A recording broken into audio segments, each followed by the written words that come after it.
I think we'll just talk through the noise. I'm delighted to welcome you all to which, because of the need to comply with social distancing regulations, has been for the second time relocated to the Chelmsford Sport and Athletics Centre.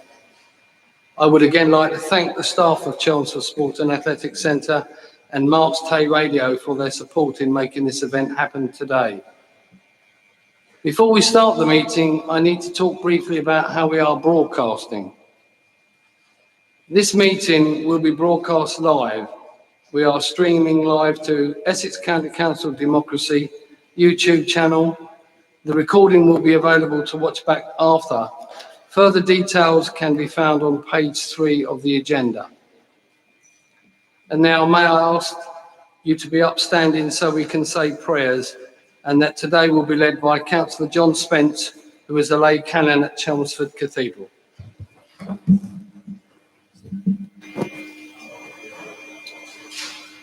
Jesus Christ said to his disciples, "You have not chosen me, I have chosen you." Whether we are of any faith or none, the common bond which unites us as councillors is that we too have been chosen by our residents to represent them, entrusted by them to do what is needed to improve their community and this county as a whole. So as we come together with all our ambitions and different views on how they are achieved, we pray. We pray that we may act with courtesy, patience, and mutual respect. That we may have the humility to listen, the courage to accept good ideas, whatever their origin, and compassion in our care for each other and the understanding of how our behaviours impact the well-being of those around us. We pray for our Chief Executive and his senior team, for all the staff of this council, and all who operate on behalf of or in the name of Essex County Council, particularly those on the front line. We pray for all the people of this great county of Essex, but particularly those who on this bright summer's day face only the darkness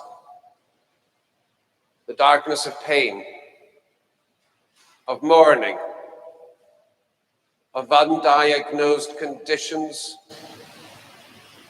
or undelivered treatments, of isolation and loneliness, of addiction, of poverty, of despair. And in a moment of silence, we think of those close to us and in our hearts today.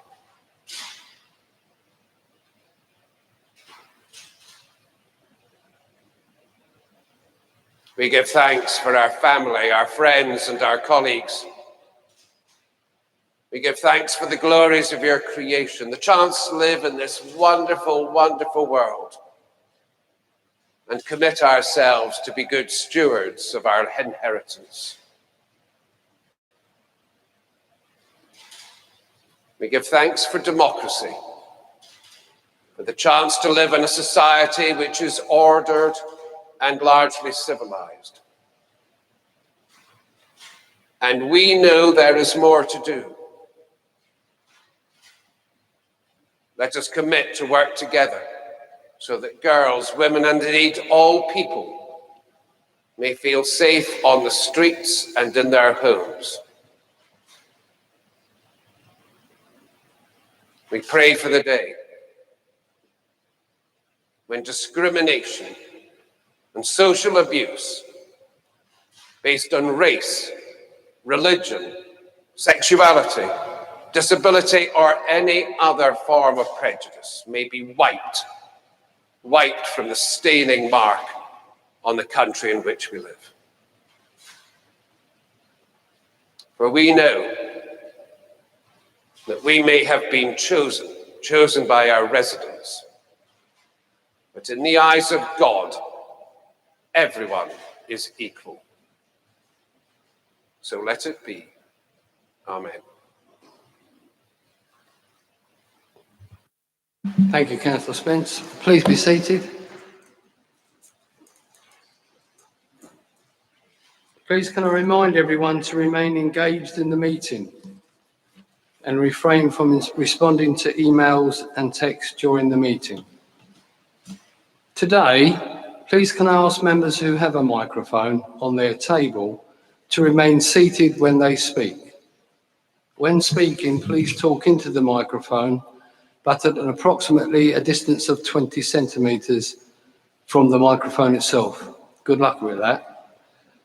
Members are reminded to keep their microphones, if they have them, on mute, unless they wish to speak, and then please remember to address your remarks through the chairman. I can confirm that I have received a list of members wishing to speak on the agenda items in advance, and that I will call everyone on that list.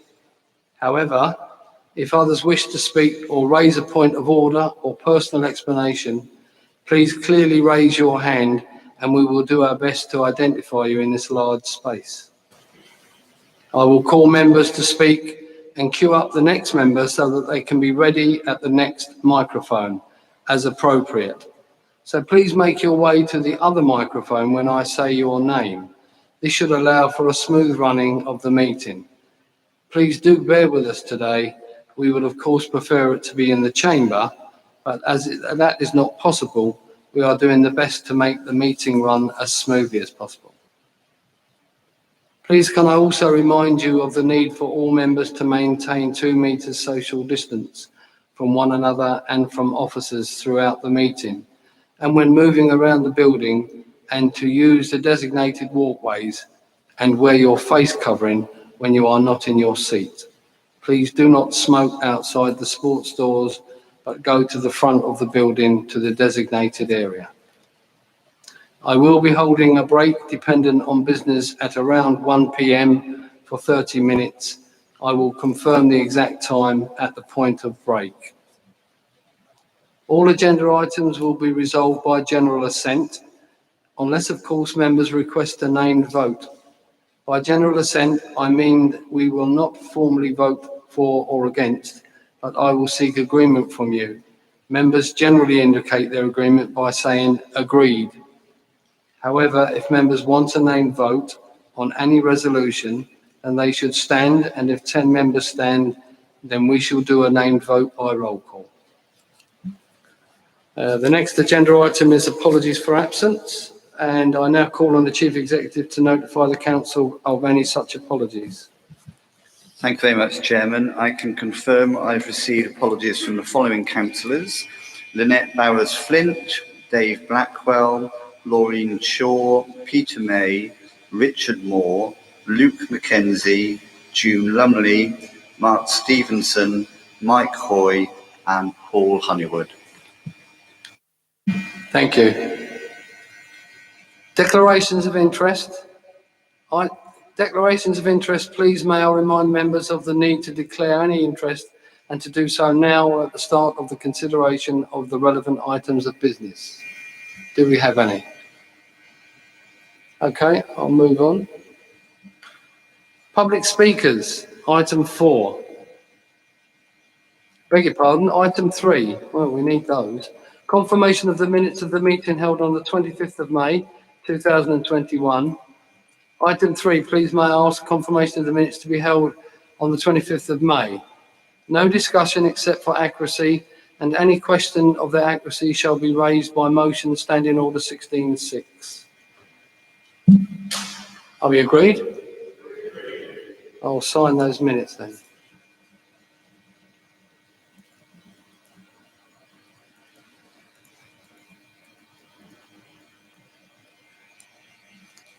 Now we have public speakers.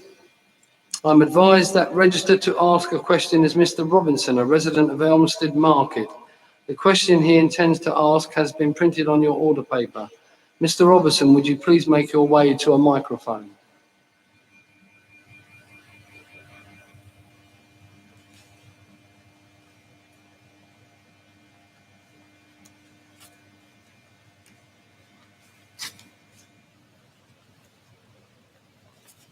Good morning, everybody, and thank you for the opportunity to present my question. Since I submitted my question, I have had the opportunity for a meeting with the Link Road team, which I greatly appreciated. I hope you will allow me to include a couple of small comments from that meeting in my question below. Turnip Lodge Lane is an historic, beautifully peaceful, single-track lane enjoyed by many walkers, cyclists and horse riders. It's also a protected lane of high regional importance due to its historic integrity and aesthetic value. The proposed new link road will cut right across this lane, and it will run close alongside the lane for the entire length of its protected portion. This results in the lane and its setting being severely damaged for all users and for all time. As a non-designated heritage asset, Essex County Council is obliged by the National Planning Policy Framework, as well as local policies, to fully assess the impact of the new road on the lane, and further to avoid and minimise that impact on both the lane and its setting. In my view, the current assessment undertaken in the planning application is not adequate, as there is no explicit impact minimisation actions presented in the documentation set. The landscape visual impact of the road upon the lane has only been fully assessed at a single point along its entire 500-metre length. This view screens the road to some extent via an existing hedgerow, but this is not the case all along the lane. Indeed, 50 metres away from this point, there is a significant stretch with no hedgerow protection at all. In my view, there are several potential minor adjustments to the current road design that could result in a notable reduction in the impact of the road on the lane. There are no additional bush screening measures on this section of the road, although at the road team meetings, some further ideas were proposed for investigation by that team. In addition, the proposed garden community has placed high importance in celebrating its historical assets with its policy to protect and enhance its historic features. It would seem a fundamental error to not fully minimise the impact on its only protected lane from the very first construction project within its boundaries. I know Essex County Council will want to preserve every heritage gem and its setting, and I appeal to you to look closely at this road application to see for yourself if more can be done. From my meeting with the road team, I certainly felt they had placed other voluntary constraints above the priority of minimising the impact on the protected lane. The road designers, I have no doubt, will have produced a good design that minimised the cost and construction time. But I urge you to check whether more needs to be done to better preserve this lane in its setting, and I ask you to review the decision in the light of the environmental impact on the historic environment. Furthermore, if you want any further justification, I invite you to visit Turnip Lodge Lane now for yourselves before its partial destruction and its entire setting is sanctioned to be lost for all time. Doubtless, as a final point, I should add, and I guess you won't be surprised, that I live in Turnip Lodge Lane. Thank you, everybody. Thank you, Mr. Robinson. Mr. Robinson, when the cabinet member has spoken, feel free to go or stay for the rest of the meeting, but thank you anyway. I'll now call Councillor Wagland to respond. Thank you, Chair, and thank you for your thoughtful question, Mr. Robinson. I fully acknowledge your concerns about the effects of the proposed link road from the A120 to the A133 on the protected lane that is delightfully known as Turnip Lodge Lane. I very much appreciate the time you've taken to travel here to ask your question, and I understand, as you say, that you've met with officers from the Link Road project team last Wednesday to discuss this further. That meeting follows a detailed reply by your MP earlier this year, and before that, 2 rounds of consultation on which I'm sure you will have contributed. From the consultation options, the selected preferred route was what has been called rather less than delightfully the option 1 variation. That's because option 1C, forgive me, it's the option 1C variation, and that's because option 1C was the most popular route for the link road through the consultation process, and through slightly amending it in the variation, we have been able to lessen the impact on Turnip Lodge Lane and nearby communities while still meeting the objectives of the scheme, and that's important on both counts.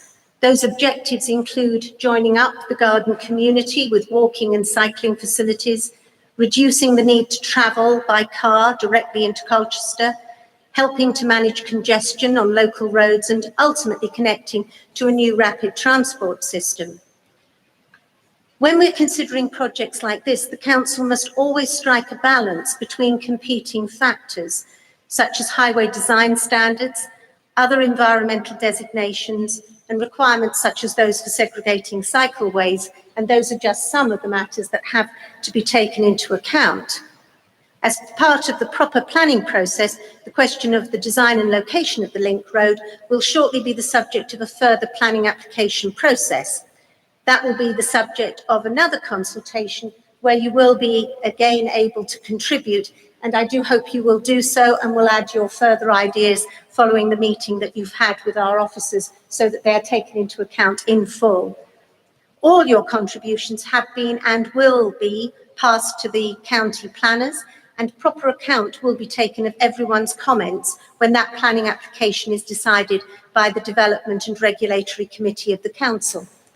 That committee will then decide, within the parameters of planning law, whether or not the application strikes the right balance, and I can assure you that I will take a close interest in the progression of that application and look forward to seeing the outcome, and I do wish you well on your return journey. Thank you. Thank you, Councillor Wagland, and thank you, Mr. Robinson, for your question. And as I said, you'll feel free to stay or leave as you require. I'd now like to move on to item 5, Chairman's announcements and communications. Queen's Birthday Honours. I am delighted to say that 16 residents of Essex have been awarded honours in the Queen's Birthday Honours last month. Congratulations to everyone who has been awarded an honour, and thank you on behalf of this council for the contributions that you have all made. We have an award. I have been informed that the council's Visit Essex team have won a prestigious award, and so I will ask Councillor Butland, the Cabinet Member for Devolution, Art, Heritage and Culture, to say a few words about it. Councillor Butland. Thank you, Chairman. I'm delighted to say that the Visit Essex team have won a prestigious award from the Public Relations and Communications Association, which is the world's largest professional PR body. Our team have won the award for their campaign challenging the Essex stereotype and winning the public sector competition. The Visit Essex team put together the campaign to challenge Essex stereotypes with its extraordinary people videos and calendar. This work was led by my colleague Councillor Ball in his previous role as Cabinet Member for Economic Development, and also Councillor Mark Durham, who's been a very active and successful chair of Visit Essex. Mr. Chairman, this campaign was originally due to go live in March 2019, but had to be postponed due to the lockdown. And the team have worked incredibly hard to support our tourism businesses through the pandemic, and to support the critical public health messaging to ensure the venues open safely and in line with changing guidelines. I'd also like to take this opportunity, Chairman, to thank all our Visit Essex ambassadors who gave of their time so freely and who are the face of this campaign. I think this is a wonderful achievement by our team, Visit Essex, and I very much hope that now people will be able again to start visiting places, that we will see the positive outcome from their efforts. Thank you, Chairman. Thank you, Councillor Butland.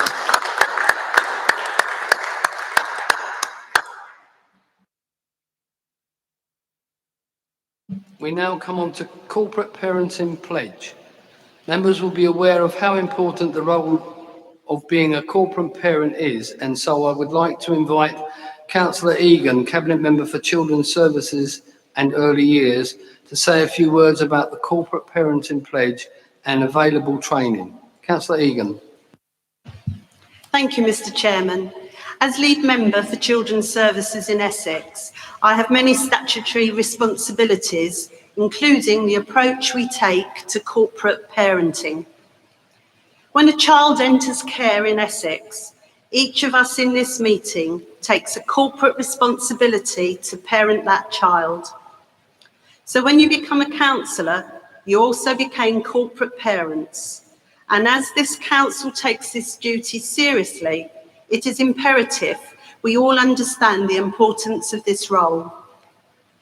Therefore, I will be making contact with you all soon to sign our corporate parenting pledge, which will demonstrate you understand and agree with the principles.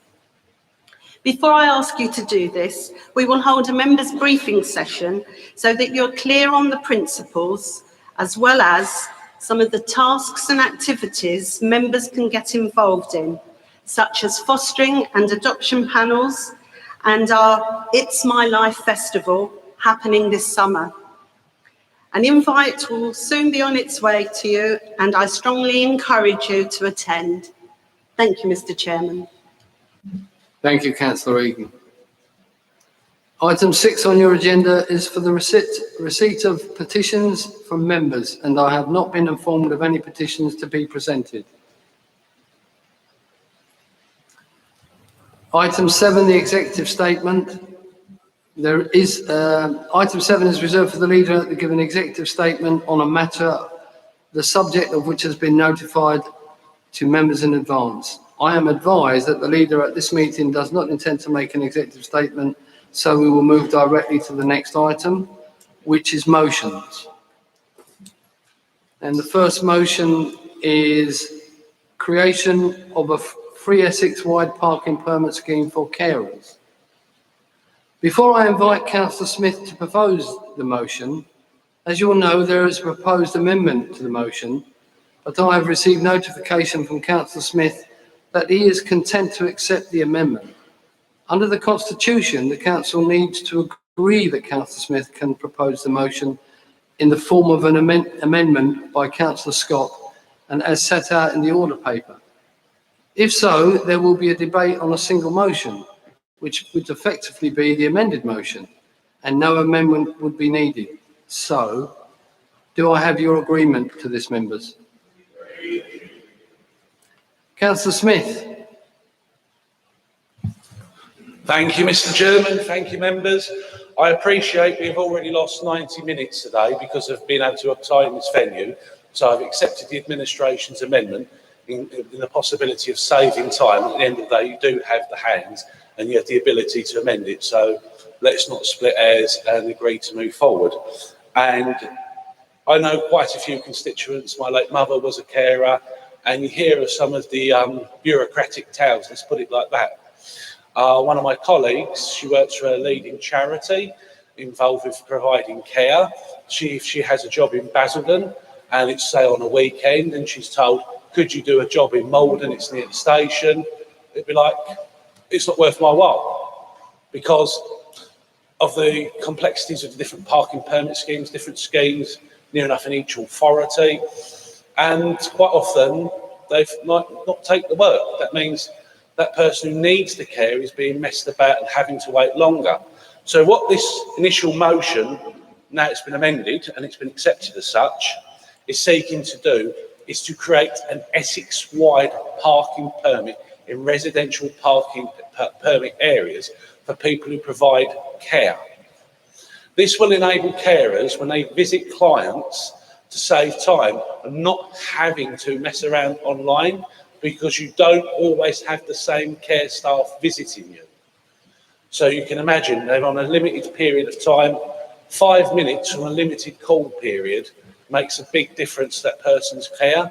And if that 5 minutes can be saved from completing an online parking partnership application to park in the resident parking permit area makes a big difference to that person who's getting care. So if we can create or start the process of creating today a county-wide residents parking permit scheme, it will save our carers and their clients a lot of aggravation and indeed be more productive. I did call for an original motion, and the administration, you know where the money is in the budget, or what lack of money there is, I should politely say. But it should be free. It should be free. And if I referred earlier this morning to my late mother. When she needed support from St Luke's Hospice, I was talking to one of the staff and they went, "Oh, you're a councillor, blah, blah, blah. Why is it we have to pay for our parking permits in Basildon?" So I asked the question of Basildon. The cost was £995 for all of the carers for St Luke's to have a free residents parking permit scheme. And we agreed it. That was a fantastic thing. So I think if we can cut the bureaucracy, save the carers who are one of the lowest paid workers, and this is why care providers struggle to find staff. It's not one of the better paying jobs. It helps, it's an encouragement, and it's a thank you. And finally, Mr. Chairman and members, what we'd also like to do is work with our neighbours in Thurrock and Southend. Because obviously, if you're a care company based in Rochford or one in Basildon, and you've got a client just over the border, the whole idea of this motion is to make life easy and reduce the red tape. So I shall leave it at that. I think this motion has the support, looking at the amendments to it, so I shall say no more and ask members to reflect on this and hopefully support it. Thank you, Mr. Chairman. Well, thank you, Councillor Smith. I'm hoping you propose that, because that's what I was asking you to do. But sorry, Mr. Chairman. That's fine. You've made your speech, and I'm hoping you've proposed it. And we have a seconder, and I'm Councillor Pond. Mr. Chairman, and I'll hold off speaking until after I've heard from the Cabinet member. Thank you, sir. Thank you, Councillor Pond. So I will call on individual members, and the first one I have is Councillor Lee Scott. Thank you, Chairman.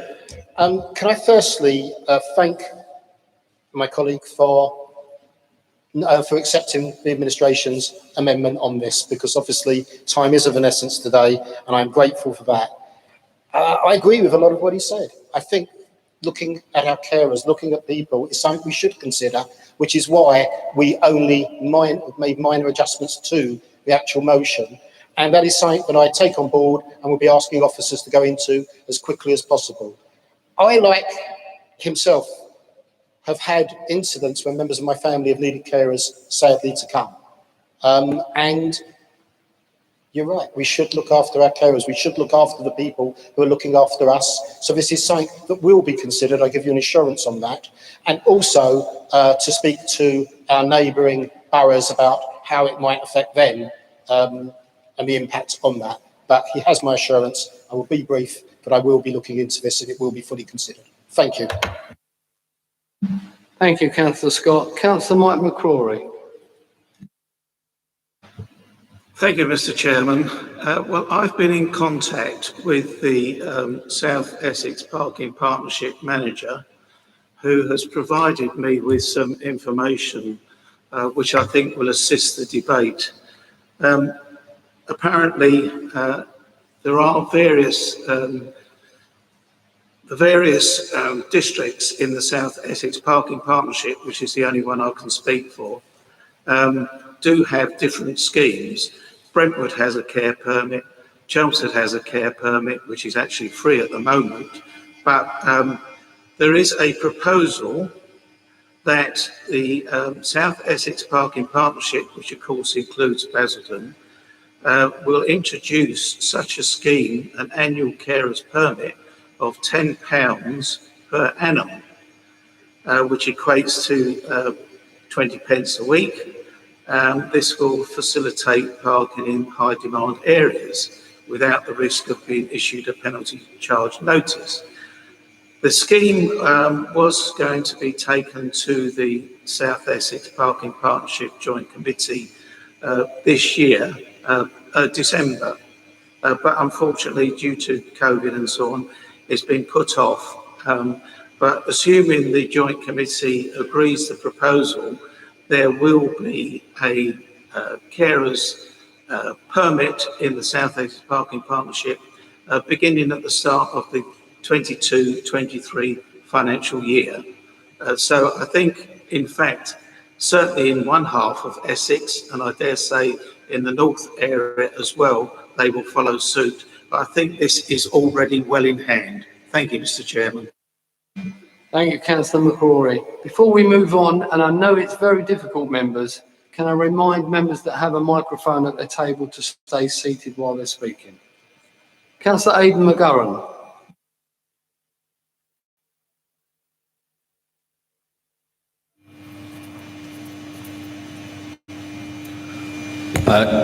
Yes, thank you.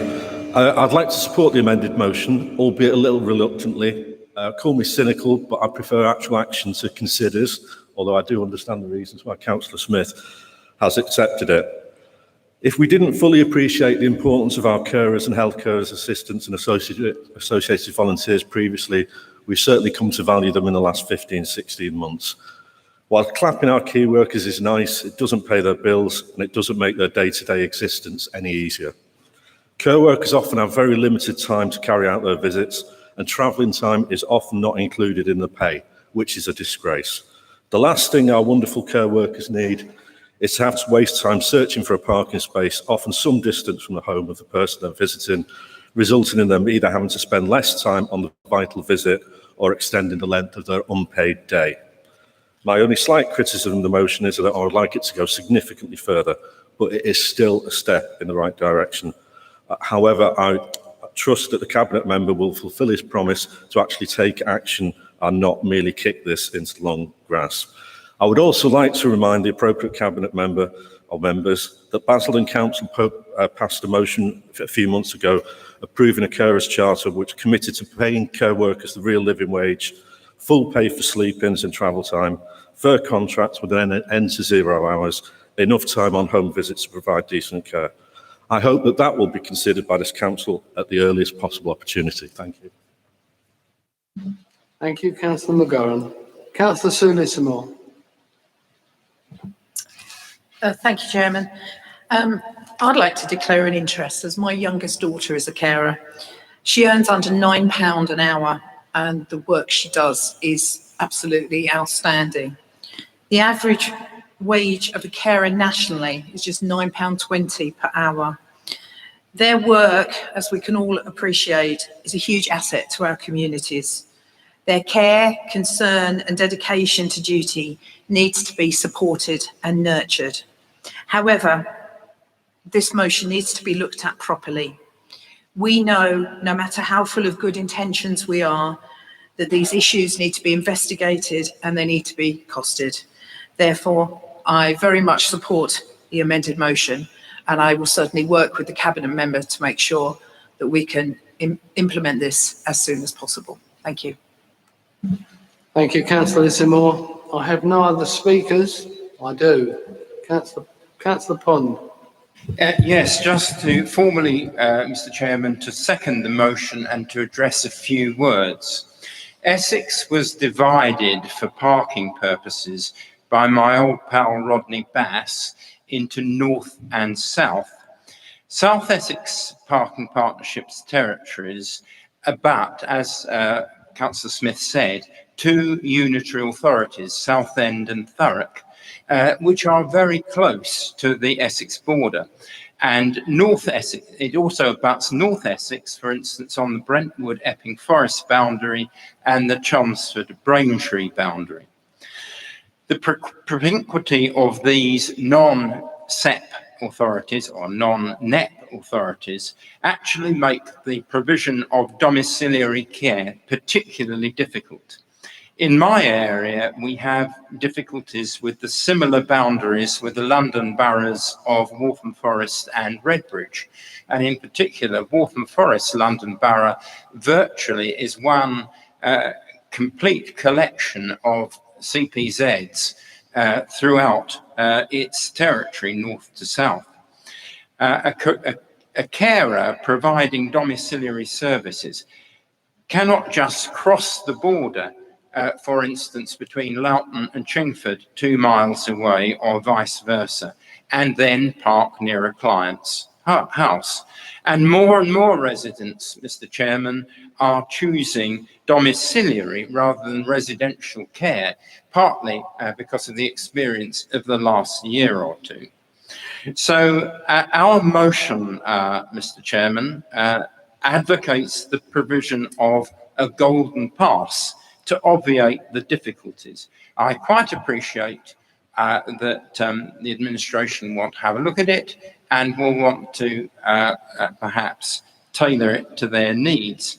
But I am very grateful that for the fair wind given this motion by Councillor Scott, who I'm glad has started as a portfolio holder by saying, why not, rather than why. And on this instance, of course, he is a border dweller himself. He lives very near the border, and I'm very glad he has accepted it. So, members, I second the motion as amended, which is before you.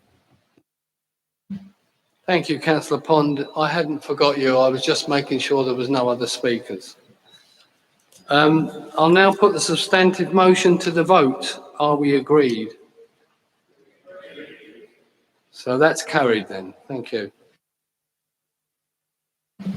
And the second motion is changing the culture of sexual harassment towards girls and women.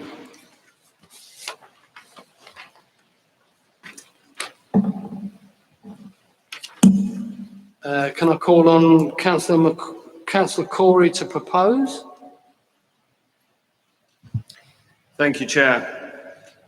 I raise this issue as it's of fundamental importance to girls and women and the culture. Hang on, Councillor Corey. I'm just asking at this moment. I'm sorry to interrupt. I'm just asking you to propose.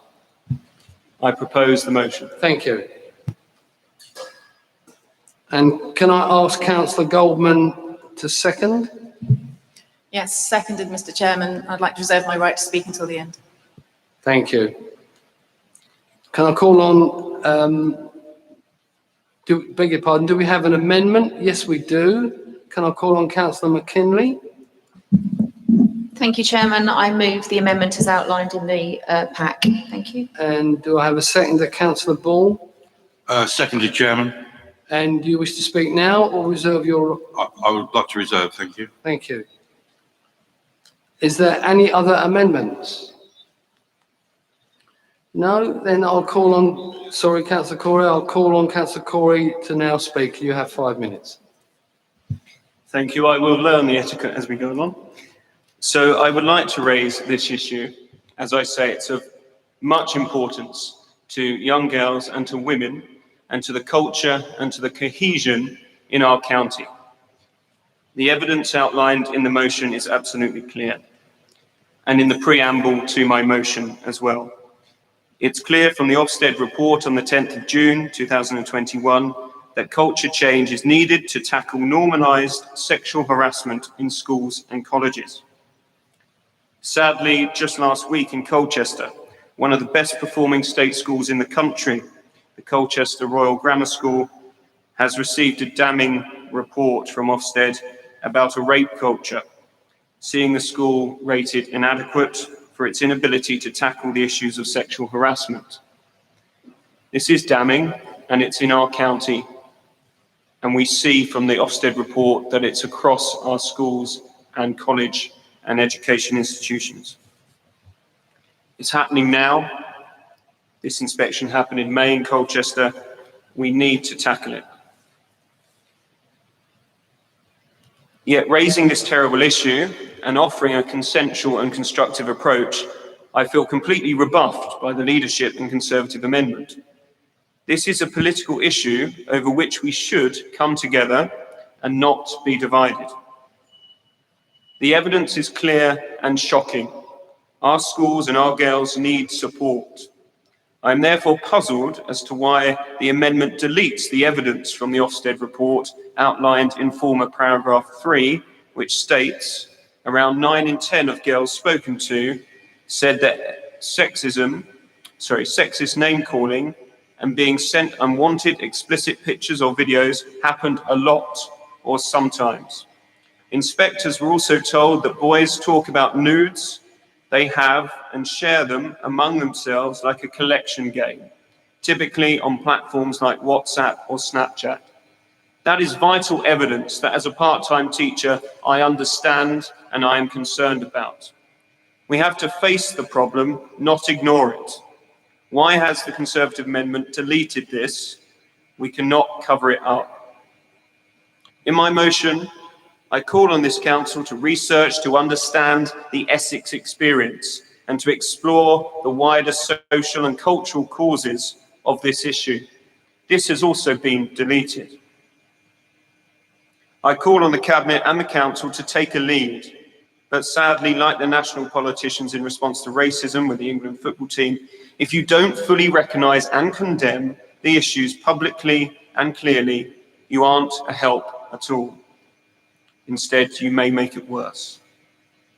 I'm pleased Councillor McKinley is doing something, but I'm let down, shocked and angered by the deletion of the evidence and the lack of will to acknowledge or to work together on the issue, specifically that I raise in this motion on schools.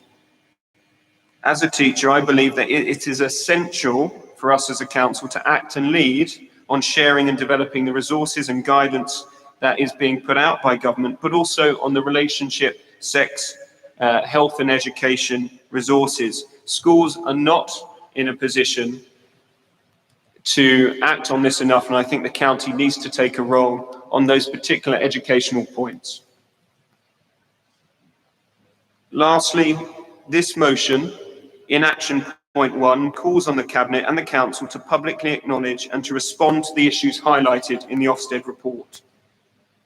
The amendment distastefully wrecks the motion and deletes these.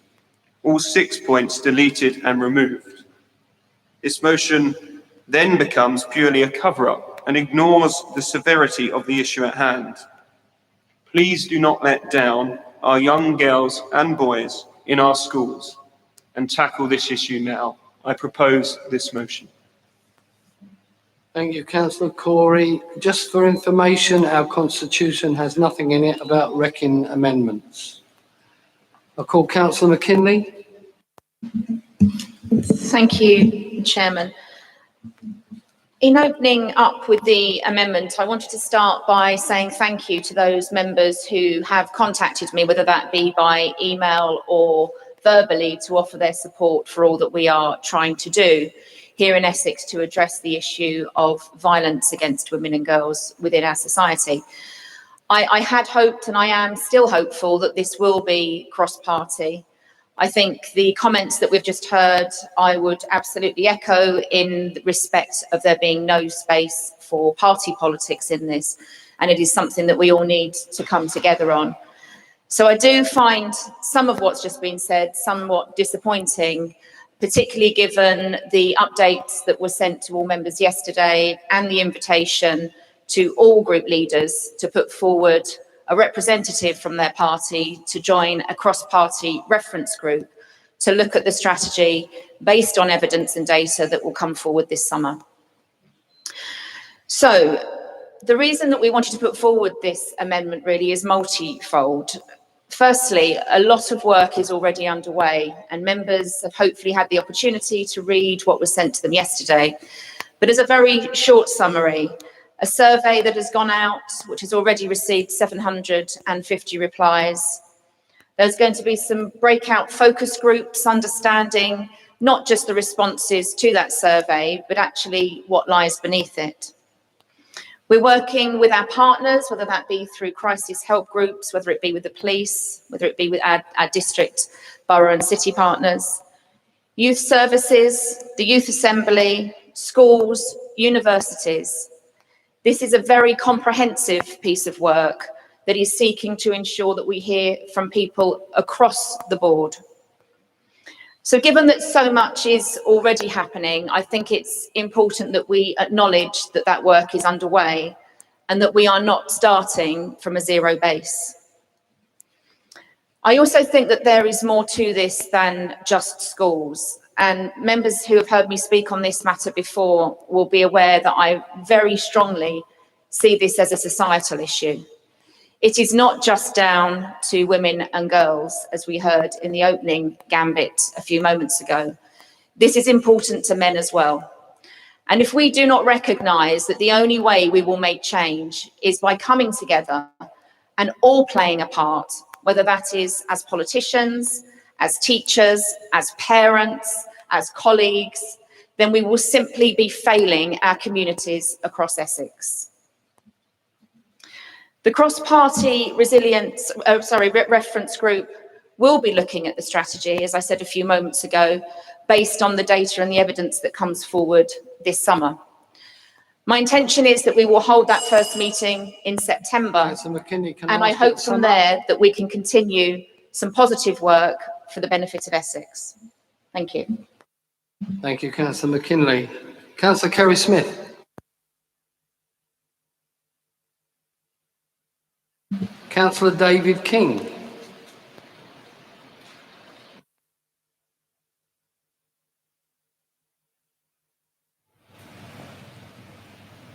And we also have Councillor Jude Deakin, if you'd like to find a microphone, if you haven't got one on your desk. Thank you, Chair. Thank you to the speakers. My family, like many, have their own experience of sexual harassment, and all of that entails unwanted, distasteful, upsetting.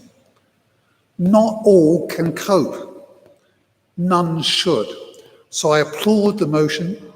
I do oppose the amendment in its depth because it strips out what I think is helpful in evidence and in a specific set of calls for action, and congratulates us on work that is only now getting underway and which arguably is underfunded.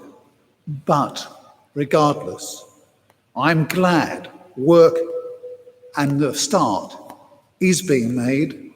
I urge fellow members to unite.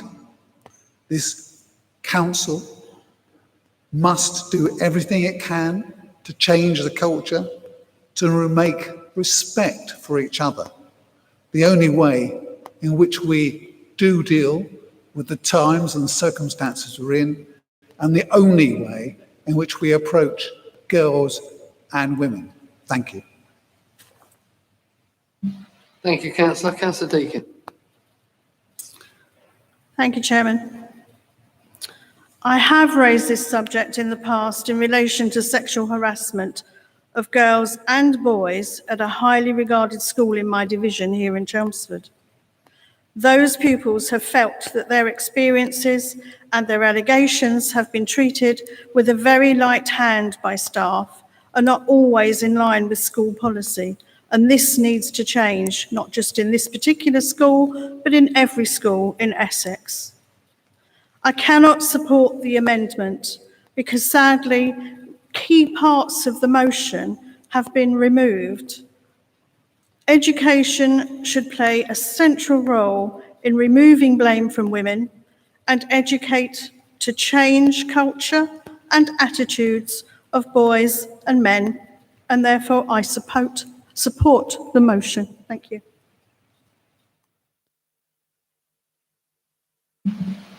Councillor Ball. Thank you, Mr. Chairman. I am disappointed by comments from colleagues on their reasons for not supporting the amendment, and honestly puzzled, because surely we must all agree that this is a societal issue. To focus purely on schools is wrong and not recognising the responsibility that we all have as members of the community, as parents, organisations, institutions, and further afield. No one is immune from responsibility of this. I hope that I misunderstood what Councillor Corey said, because his colleagues further on gave a commitment to work together, and I hope he will work together with us on the plans that we have set out in our amendment. But a response that is balanced and proportionate is what is asked for and what we believe that we are delivering in this amendment. But whilst recognising the severity of findings in response to the Ofsted report. It is totally unacceptable for misogyny, harassment and abuse in any form to be seen in our society. Councillor McKinley outlined why the amendment was necessary and that we are not starting from a standing start, as the original motion intimates. Again, Councillor King, I was disappointed in saying that he won't be supporting the amendment, but I welcome his commitment to work together, and I know that Councillor McKinley and myself are very keen for that to happen across all parties. And again, Councillor Durkin did highlight a specific issue, which obviously I will not be commenting on, but I believe in her response, in her comments, actually highlighted why we need to tackle this as a council together, but further on that. And I certainly commend the work that Councillor McKinley has done so far, and I look forward to working with her and hopefully colleagues to highlight this issue and actually to take some actions that, as I've said earlier, the misogyny, harassment and abuse will not be tolerated by anybody. Thank you, Chairman. Thank you, Councillor Ball. Can I call Councillor Lewis Barber and Councillor Sheldon, who want to come to a microphone? Thank you, Chairman. I wish to speak on this motion today because my old school, Colchester Royal Grammar School, as Councillor Corey alluded to earlier, has been the subject of a very concerning Ofsted report that has recently been released. Although Colchester Royal Grammar School is not in my division, I clearly have an emotional attachment to it and wish to see its students and the whole school succeed. Therefore, I read the report with extreme sadness and concern. The particularly troubling aspect of sexual harassment in education settings is that, unlike many forms of discrimination and inequality, it's an issue that seems not only not to be getting better, but actually seems to be getting worse. If you read the anonymous testimonies, many are recent, many are concerning, and many don't necessarily happen in the school setting itself. This seems clear also and confirmed by the National Ofsted review that was recently received. We have made unprecedented strides in improving equality, and I'm deeply concerned about many of these testimonies and many of the reports emerging. I am pleased, however, with the work that the Essex County Council have already begun doing. First and foremost is the listening stage of the work, and I would urge all members to share the survey with key stakeholders in their divisions and their communities to make sure we get a good response on that. I'm also reassured by the commitment to funding to tackle this issue when recommendations emerge later this summer after the listening exercise. And finally, it is important for the outcomes that we all hope to seek to achieve that we work across key stakeholders and we work across departments in the County Council itself to make sure this issue is tackled. Most notably, issues such as with transport. And I know the Safety Advisory Group is starting to do that to make sure that key stakeholders are involved and we work across departments. So there is much more to do on this, and already we're seeing emerging reports such as with Colchester Royal Grammar School that mean we have to take urgent action. However, I am very pleased with the work the County Council has started doing, and I fully support them in that. And I would like to thank Councillor McKinley and Councillor Ball for their leadership on this issue. Thank you very much, Chairman. Thank you, Councillor Barber. Councillor Sheldon. Thank you, Chair. Can I thank Councillor Corey for raising this issue? Because as a parent with a young stepdaughter who's about to attend secondary school, can I say that I found that report utterly terrifying, truly terrifying. The sad thing is, though, sexual harassment in schools and colleges isn't really a new thing. It's been going on, it was certainly going on when I was at school, it was going on, I'm sure many other councillors here in this chamber witnessed it when they were at school, if they can think back to those moments. It's become accepted and normalised, and that's the sad thing. The difference, though, members, is that certainly when I was at school, and indeed previous to that, I could go home to a safe space. That abuse didn't follow people home. Now, because of mobile phones, because of the advance in technology, it does. It is not just a problem for schools and colleges. It is a problem that follows children home to their bedrooms, to their lounges, and it is a problem that I, as a parent, feel I need more support in dealing with if I were to hopefully, touch wood, I never will come across that issue, but if I were to. And that is why I am firstly not in favour of the original motion.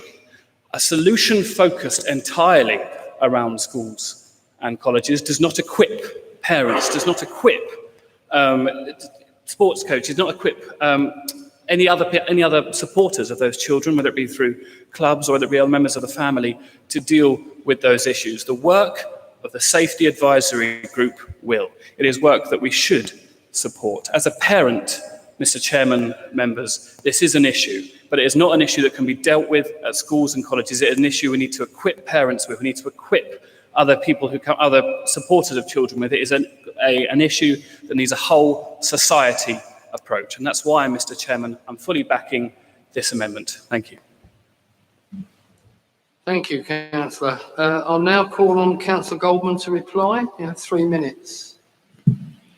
Thank you, Mr. Chairman. I'm sorry to say that the amendment is shameful. It takes out a key paragraph that illustrates the extent of the problem. It also deletes all the proposed action points. To fill the gaping hole that leaves, the amendment inserts some self-congratulatory guff about the considerable action already being taken in Essex. Well, given all the recent reports saying how awful the situation has become, surely the amendment is embarrassing for those involved. Their considerable action has obviously been an epic failure. Instead of taking out action points, they should be adding them in. The first point talks about a literature review as a key action. Really? Real action is what's needed. Please vote against the amendment. Now, turning to the motion. Speaking to my husband and some of my male friends over the years, what's really surprised me from men who are very aware of the world around them and fully supportive of the strive for equality is how little they knew of what women and girls do every day to keep themselves safe.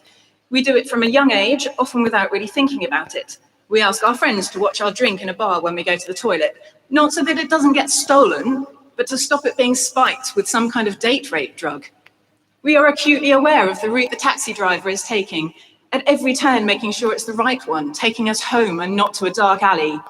And even on an early Sunday morning stroll through Chelmsford's bunny walks a couple of weeks ago, 95% of me was admiring the beauty of the trees and the birdsong, while that little 5% was wondering who would come around the corner and would I need to do anything to keep myself safe. These aren't just things that women do. We teach our daughters these tricks too, and from an early age. At the annual meeting of the council in May, the deputy leader of the council likened this to teaching our children to look both ways when they cross the road, just a normal part of keeping them safe, a good rule for life. But here's the thing, we teach all our children to look both ways when they cross their road, our sons and our daughters, but it's only our daughters that have to look behind them as well as to the left and the right. It's only our daughters that are grateful or even notice when the man walking behind them crosses to the far side of the street in the dark. For most men and boys, these aren't even considerations. Yet it's men and boys that are by far the main perpetrators of violence against women and girls. So why aren't we spending more time teaching them that this is wrong? Why aren't we spending more time helping them to understand what life is like for women and girls and how what they do and say, how they act, can have a big impact? Now, there are some who might argue there's no need for action, that our schools are doing a fine job and our police are always on hand. The Ofsted report on sexual harassment in schools and colleges mentioned in the motion clearly shows that we do have a problem in our schools. And as for the police, well, apart from the fact that if you're reporting a crime, you're reporting it after it's been committed, we obviously need to stop it happening in the first place. The system isn't working. They say the first step in fixing a problem is recognizing we have one in the first place. Well, we have one, so let's do something real about it. Please support this motion unamended. Thank you, Councillor. So I'll now put the Conservative amendment to the vote. Are we agreed? Can we have a recorded vote, Chairman, please? Can I have 10 people standing then? Thank you.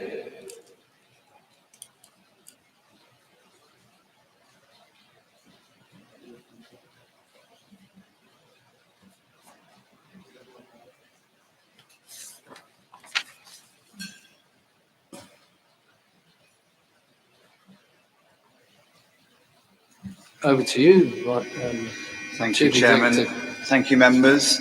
So as before, I'll call your names in alphabetical order. If you could shout whether you are for, against, or abstain. You'll also recognise that there's quite a lot of background noise, so I appreciate it if you could be really clear in your announcements. Councillor Aspinall. Against the amendment. Councillor Barber. Councillor Barker. Councillor Ball. For. Councillor Bentley. For. Councillor Brown. Councillor Buckley. Councillor Butland. Councillor Cannell. Councillor Corey. Against. Councillor Crowe. Councillor Cunningham. For. Councillor Deakin. Councillor Durham. For. Councillor Egan. For. Councillor Fleming. Councillor Foley. Councillor Gadd. Councillor Garnett. For. Councillor Goggin. For. Councillor Goldman. Against. Councillor Gooding. Councillor Grundy. Councillor Guglielmi. For. Councillor Hardware. Councillor Harris. Against the amendment. Councillor Headley. For. Councillor Henderson. Against. Councillor Henry. Councillor Johnson. Abstain. Councillor Jowers. Councillor Kane. Councillor King. Councillor Land. Councillor Lissimore. Councillor Lewis. For. Councillor Mackenzie. I beg your pardon. Councillor McCrory. Against. Councillor Massey. Councillor McGurran. Councillor McIver. Councillor McKinley. For. Councillor McQuiggan. Councillor Platt. Councillor Playle. Councillor Pond. Against. Councillor Reeves. Abstain. Councillor Robinson. Councillor Schweer. For. Councillor Scordis. Councillor Scott. For. Councillor Sheldon. Councillor Siddle. Councillor Skills. Councillor Smith. Against. Councillor Souter. Councillor Spence. Councillor Stamp. Against. Councillor Steele. Councillor Steptoe.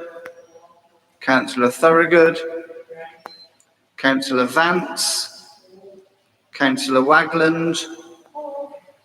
Councillor Whitred. For. And Councillor Holly Whitred. For. Councillor Wiles. Thank you very much, members.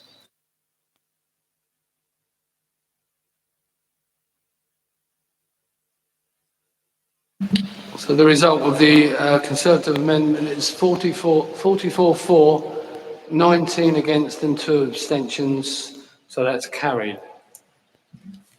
So now the amendment becomes the substantive motion. So I'll put the substantive motion to the vote. Are we agreed? Agreed. That's carried. Thank you.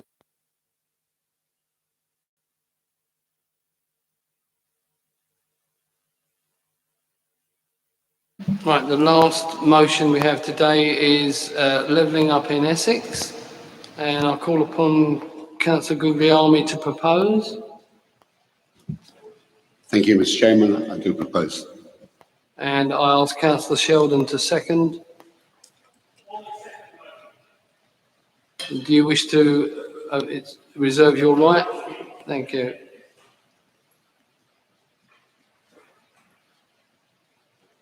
Councillor Guglielmi, you have 5 minutes. Thank you very much, Mr. Chairman.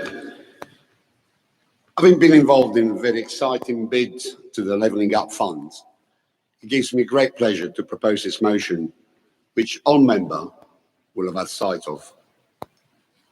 We're all aware the government recently launched a £4.8 billion fund to invest in vital infrastructure to regenerate town centres and high streets, upgrade local transport and promote culture. Essex County Council officers have worked tirelessly with tendering in crafting an excellent proposal for Clacton. The value of the bid is just short of 20 million, and when matched by government, it would become 40 million. The split is £30 million from Essex and £7 million from tendering, in a range of cash and assets. It will deliver a range of projects, such as an event place in the town square, a cover market, start-up units, undercover walkways, a new library building, a new adult community learning facility, flexible office space, 129 new homes, a brand new multi-storey car park, several climate change initiatives, and proposed an improved transport between the town centre and Jewick Sands. The County Council is also planning further submissions. When the Clacton bid went in on the 18th of June, another also was submitted for Harlow. There is now focus on Harwich, the only remaining priority one area decreed by government in the whole of the county of Essex. And only yesterday, top management team officers from tendering discussed potential options with directors from Essex County Council. Malden is also preparing a bid with input from Essex Highways. Plans for priority 2 areas such as Colchester, Castle Point and Braintree would be the next stage, and work is underway to understand what assistance the County Council can give them. Despite being a priority 3 area, the high levels of deprivation in part of Basildon also make this an area of focus, which has also been looked at. And once work has been completed to identify what transport intervention meet government's criteria, the County Council will be submitting a single transport levelling up fund bid, which will include them all. Mr. Chairman, local leaders have shown throughout the pandemic that we're well placed to deliver the best outcome for our communities. We've also been best placed to align the work of various government agencies. We in local governments have played a vital role in leading the response to COVID, as throughout this period, we have delivered at speed and worked in partnership. As we now tackle the economic challenges ahead, it is more important than ever that government fully reconsiders growth funding and policy landscape and ensure that these are fit for purpose and able to drive a green and inclusive growth. These changes are the most comprehensive measures introduced by government to support local economic growth in the past 10 years, which not only will regenerate a town centre, but support individuals into employment, improve local transport, and invest in local culture. This new fund has enjoyed the full support of the Local Government Association, particularly because we've been best placed at the very heart of delivering innovative and fit-for-purpose projects. And we are very lucky here at Essex to have the skill set and expertise to achieve them. I so move, Mr. Chairman, as printed. Thank you. Thank you, Councillor Guglielmi. I am conscious of time, and we do have 13 speakers, but we'll see how this goes before we have our break. So the next speaker I have is Councillor Ivan Henderson. Thank you, Chairman. And can I give notice from my group that over the next 4 years, we do not intend to support motions which are sycophantic, back-slapping, no substance motions coming from this Conservatives. This motion and the label of levelling up is just a cover-up for past years of failure. And Councillor Giuliani just mentioned about the last 10 years. It says in the motion to ensure that no communities are left behind. Well, I can tell him, and he knows it in his own area, that is certainly what's happened. Tendron child poverty, 6,255 children and young people are living in poverty, the highest rate in Essex. 3,056 pupils eligible for free school meals. 7,000 households are classed as in fuel poverty. Average weekly income for Tendron is £74.70 below the average in Essex. The amount of people on universal credit and in work benefit is over 12,000 across Tendron. And we're seeing that this government is now threatening to take £1,000 a year off of those families from the uplift that they've been given to support them in this pandemic. I'd like the seconder or the leader when he speaks to have the courage that the other 6 Secretary of States, former Secretary of States for pensions have had. Call on their government not to take that £80 a week or that £1,000 a week a year away from those families. Professor Michael Marmot said recently on Newsnight, it's not a case of no more cuts. It's a case of restoring the cuts that have been made over the last 10 years. And he said the deprivation problems have been exposed and amplified by the pandemic. Carlo, you've been in control of Tendron during that time, and the deprivation levels have increased year on year. And we talk about a success of having 5 houses built in Jaywick to cater for the problems and the substandard housing that people have lived in Jaywick for all those years. I can tell you 20 years ago, people in Jaywick, there was a housing survey done, and they were given 5 more years of lifetime for those houses for people to live in. These bids say nothing. They give no evidence of what it's going to mean to those people who I've just mentioned in living in poverty. 4 wards in Tendron are suffering.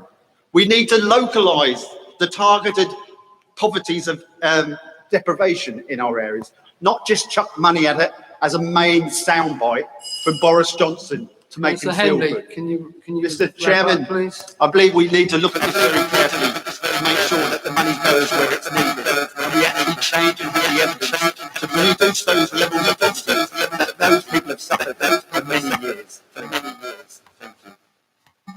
Councillor Tom Cunningham. Thank you, Mr. Chairman. I'm absolutely delighted to be able to speak to this motion, which I believe captures the very essence of the administration's priorities and policies. There's so many elements that I could speak to, but I would just like to focus on the economic side of the motion. Support for businesses during the pandemic has been accepted from all levels of government. And we need to acknowledge the excellent role of our district borough councils working with the excellent response of Essex County Council have played in dispatching the grants, offering advice. Small teams working extremely hard and facing the urgent need to dispatch and advise against that ever-changing backdrop since March 2020. They have done a wonderful job, further demonstrating the shining light of local government in these darkest of times. All councils in Essex have built on their relationships with the business community during this period, and that is very positive. A key priority prior to the pandemic was attracting inward investment and keeping unemployment low, but ensuring a much higher percentage of residents were in higher paid jobs in a county that worked hard, yet its economy was compromised by lower productivity than other parts of the country. Such a two-pronged approach of addressing the infrastructure deficit and addressing the skills needs of employers, which this authority has been committed to for some time, was essential and is essential. Linking this to the sector development strategy, which is painting the picture of how new jobs can be created in all parts of the county, will be essential to economic recovery and levelling up. We all know that the direct linkage between economic prosperity and well-being is tangible. So as we go through this period, I think we all now acknowledge that the three-spoked wheel of the public sector, private sector, working with educational establishments to create jobs is vital. This may be a slight deviation from political ideological purity, although principles and outlook, no doubt, will remain the same, but it is never more needed, and it is incumbent upon all local politicians to discuss these matters with that approach in mind. And Mr. Chairman, following Councillor Henderson's speech, may we wish him well in his journey to contribute to the discussion in that vein. Thank you. Thank you, Councillor Cunningham. Councillor Pond. Not on this one, Chairman. Councillor Siddle.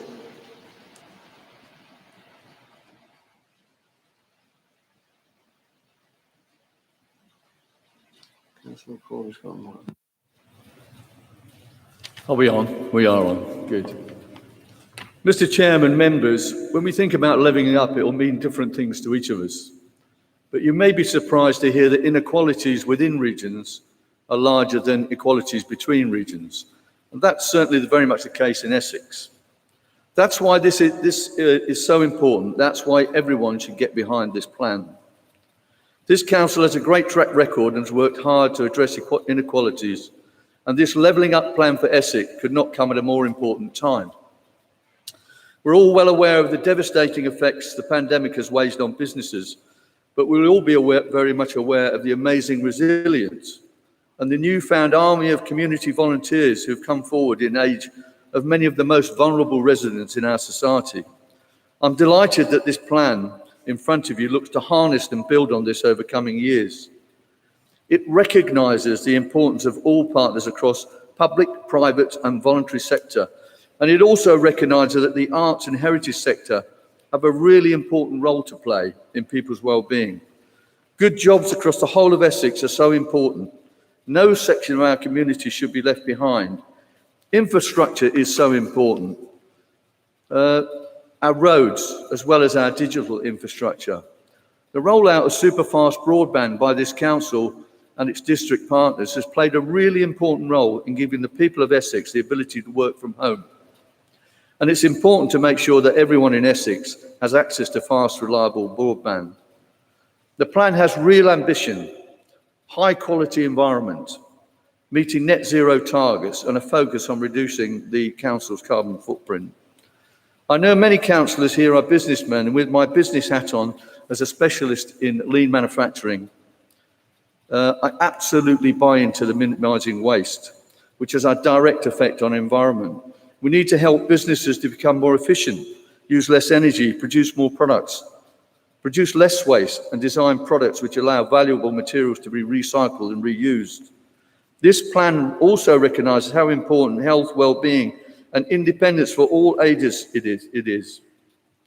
Not only does this mean a better outcome for individuals, but this also results in lower costs in the long term for many partner organisations such as the NHS. The plan also has ambitions for everywhere in Essex to be a good place for children and families to grow, improved educational standards for all children and young people. The plan recognises that in order for the County Council to achieve service excellence, we need a plan that works for all its people and partners alike. It needs to empower frontline workers to look for improvements across organisational boundaries, to empower communities and devolve power where possible. Mr. Chairman, members, this plan is highly ambitious, well thought out, and I'm delighted to support it. Thank you, Councillor Siddle. Councillor Mike McCrory. Thank you, Mr. Chairman. Well, I read through the motion and I thought I will get to the point that's by the end of it, presumably. And sure enough, at the end, it said we will call on the government to work with us. Really? Surely one would expect the government to work with all councils without having to pass a motion calling them to do that. A good start would be for the government to sort out some of the legislation affecting local government, which has been waiting for some years now. A good start will be the adult social care. white paper. We've been waiting for it for years, supposedly oven ready in 2019. This would remove so much financial uncertainty for this council and other councils and the whole care sector. The setting of the budget and project planning is hampered by the ridiculously late announcement of the financial settlement, usually just 12 weeks or so before the end of the financial year. The much delayed 3-year spending review is something else which would give more certainty to councils, as would the long-awaited business rates review. These are the things the government should be working on with this and other councils to deliver services to our residents now. I was interested in the second bullet point about removing the constraints of being reliant on the state. Sadly, in any civilized society, there will always be people who, through no fault of their own, are reliant on the state. Some of those individuals will be relying on universal credit, which disgracefully, in a time of rising prices for the basic essentials of life, are reportedly going to lose the extra £20 a week very soon. I was listening to a debate on the revolving door of prisoner reoffending, which cost the public purse huge sums, not to mention the human misery that follows. When the speaker was asked what single most effective thing would break the cycle deprivation, he answered, bring back Sure Start centres, because that is where these families need to be worked with, and you can nip so many of these problems in the bud. These closures were a false economy, and the government and this council should recognise that and put that right now. If you as an administration are serious about levelling up, and that means helping people who are struggling in difficult circumstances, then these are the sort of actions, working with government, you should be asking for right now. Thank you, Mr. Chairman. Thank you, Councillor McCrory. Councillor McCurran.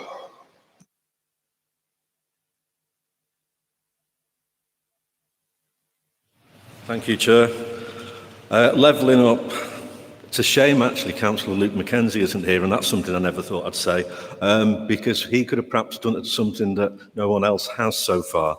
As the original seconder, perhaps he could have explained what levelling up actually is, because I haven't heard anyone else do it yet. Truth is, it's yet another Boris Johnson soundbite, and as one of the other councillors just made the point, it's very similar to the social care policy unveiled on the steps of number 10, and we're still waiting to hear what it actually involves. So I can't actually welcome something that no one has explained what on earth it means. Obviously, I support the notion of no community being left behind, but have a distinct lack of faith in either this government or this county council delivering on that pledge. In areas like Pitsea and Vange, which I have the honour to represent, there are massive issues with deprivation, which have significantly worsened in recent years on your watch. Between 1997 and 2010, some progress was made in levelling up. Admittedly not enough, but significant. However, since 2010, under Conservative governments, many more have been left behind. One tangible but obvious example being the growth industry that is food banks, almost unheard of a decade ago. We now have 1,300 in the Trussell Trust network alone, and about the same number of independent ones. In the 5th biggest economy in the world, a national disgrace. Again, in case you weren't listening, under your watch. Senior members of the Conservative government don't actually even seem to be able to agree on what levelling up actually is. Is it about areas that need more support, or is it about individuals in inequality, or is it both? And surely if you're levelling up, there also has to be an element of levelling down, which rarely gets mentioned. So in order to level up in Pitsea and Vange and Leindon, is the council cabinet member proposing levelling down in areas like Malden, Burnham and Southminster? I'd be interested to hear what his views on that was. There's been a lot of talk about extra capital investment recently, and this, of course, is to be welcomed. Obviously, I would welcome it, because I was a member of the administration in Basildon that was bringing hundreds of millions of pounds worth of regeneration for the town centre, which the new Conservative administration immediately stop, put a foot on the ball, risking losing the entire lot. So I will not take lectures on capital investment. However, it does have to be acknowledged that even large-scale capital investment, its impact is slight compared to the vastly larger numbers involved in austerity and public spending. It also needs to be recognised that capital investment of itself does not necessarily tackle the very real problem of inequality in our county and our country. There is nothing in this motion to suggest this administration has the will or the means to deliver on eradicating inequality, just a bunch of empty words. Oh, thank you, Councillor McCurran. Councillor Louise McKinley, you have up to 5 minutes.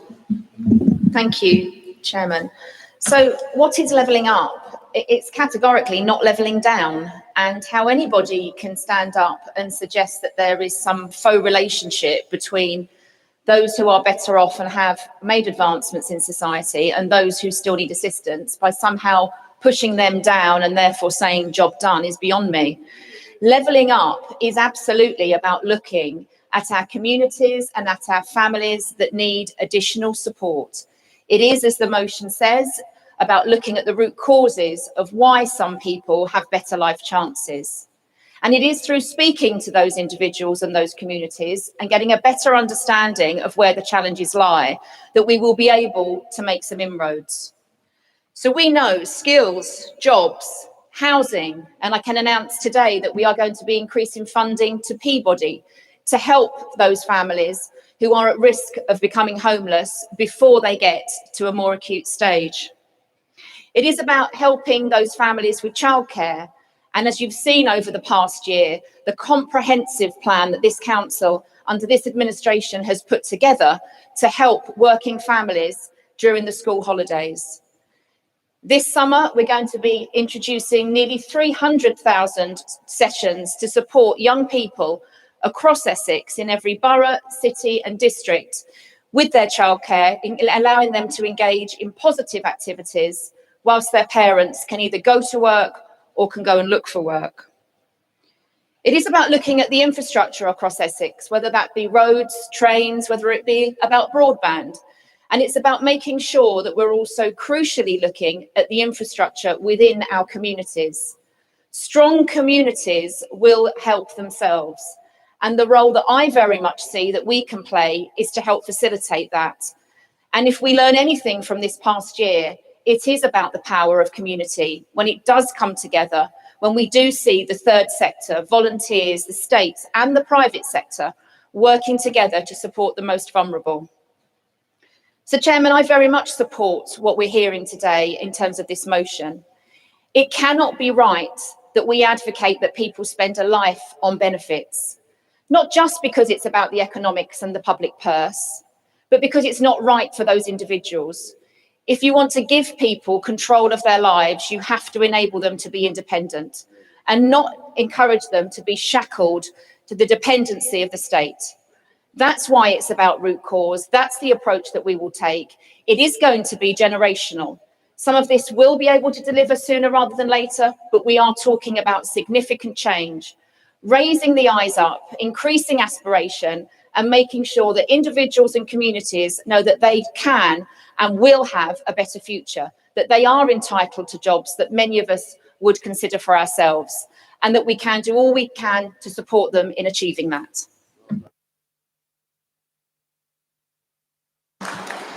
Thank you, Councillor McKinley. I note it's getting close to 1 o'clock, but we've got 5 speakers left, so we'll move on. Councillor Mark Durham. Thank you, Chairman. Chairman, I speak in support of this excellent motion proposed by my colleague, Councillor Guglielmi. This county of Essex is one of the most diverse in the United Kingdom. It stretches from East Anglia across the salt marshes of the Dengie Peninsula to the edge of London. It has picturesque villages adorning the lids of chocolate boxes to heavily urbanised and industrialised areas.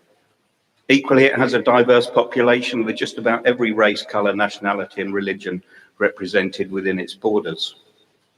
As Chairman of Visit Essex, it would be remiss of me not to highlight the national award that was presented a while ago for the work that Visit Essex did with its extraordinary people campaign which challenge the stereotypes that are often attributed to Essex people. The 2020 calendar shows the diversity of our people, and the next stage in this campaign is to highlight Essex businesses and destinations. This is the calendar here, and it features, among others, championship rally driver, a Paralympian, Michelin star, chefs, artists, authors, scientists, and others. For the members that haven't seen it, there are some copies on the chair by the exit, so help yourself. It might be out of date. Anybody putting a 2020 calendar together must feel the same, but it gives you an idea of the campaign. However, we also know there is diversity of income, opportunity, housing, and infrastructure.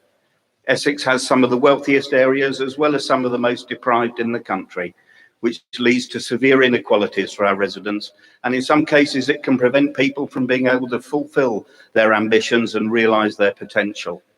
Such inequality can also impact negatively on people's health and well-being, which places additional pressure on the NHS and social services. The last 16 months has actually seen renewed community spirit develop across the country, not seen since the last war. We've had more people volunteering than ever before, and despite the pandemic, there has been a significant increase in people going out of their way to help those in need. This Conservative Council recognises the disparities and is working with national government and the lower tiers of local government to bring each end of the divide closer together. We strive to improve the standards of living for our residents by providing good quality housing, education, health facilities, accessible green spaces, access to arts and culture, recreation and infrastructure. This will enable everyone to have the opportunity to develop their skills, fulfil their ambitions and live a meaningful life wherever they live in the county without being reliant on the state. Of course, there will always be those amongst us who are unable for one reason or another to look after themselves or realise their dreams. We are there for them, to support them and make whatever provision they need to live their lives to the maximum. The services provided by this council are an essential element of the support, and we do it brilliantly. Therefore, Chairman, through our strategy for this administration of renewing, one more sentence, Chairman, of renewing our economy, equality and ambition, we will push forward to level up Essex with support from the government and our colleagues in the districts, boroughs and city councils, so that in 4 years' time we will be able to look back with pride at what we will have achieved. Thank you. Durham. Thank you. Councillor Kerry-Smith. Councillor Lewis-Barber.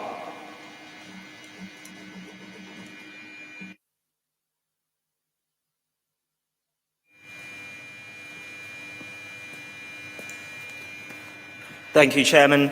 I wanted to speak on this matter today to fly the flag for rural areas more than anything, because I feel often in the discussions, particularly in the media, the idea of levelling up is portrayed as investment in post-industrial towns up north and in the Midlands.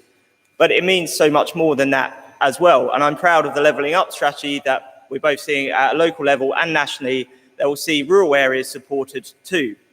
But I do just want to pick up on something Councillor Henderson said and his colleagues refer to too, which is that this motion is just about words.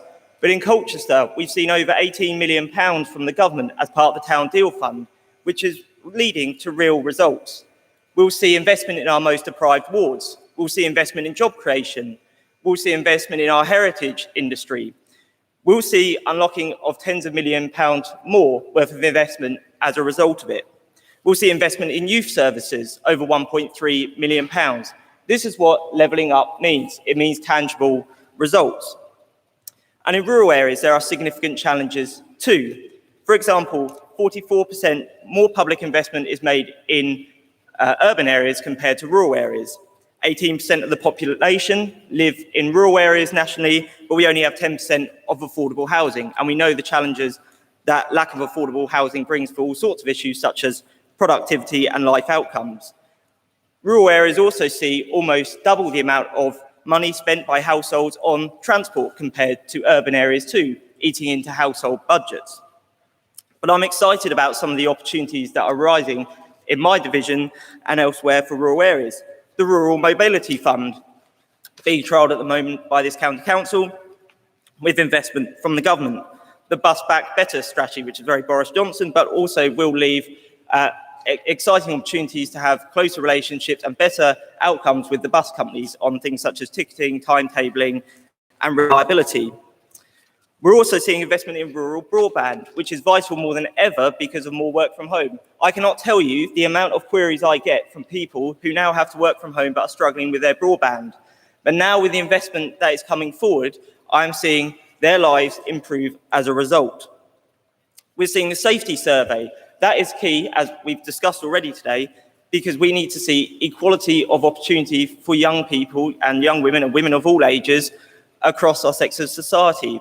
There are many people in my division who don't necessarily feel safe at night, and it's important we look at tackling those root causes to make sure those opportunities are levelled up for a safe way of living. So it's not just about words, it's about a policy, a vision that I assume everyone on this side of the hall support. It's fundamental to our outlook of conservatism. It's about helping people who are less fortunate, making sure everyone has equal opportunities to thrive at life. Thank you, Chairman. Thank you, Councillor Barber. Councillor Lee Scorless.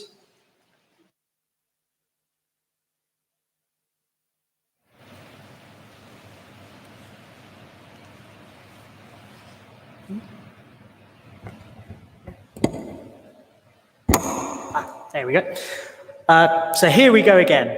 Another Conservative motion that is self-congratulatory and completely out of touch with the reality of the real world and real life issues. The motion lacks any real sense of substance or solutions to the real issues. Meanwhile, we have a council that's decimated our youth services, increased charges for social care, scrapped Meals on Wheels, halved respite care for disabled children, and tried to close our libraries, the one place anyone of any background can gain access to books and a wide range of knowledge. And yet you talk of levelling up.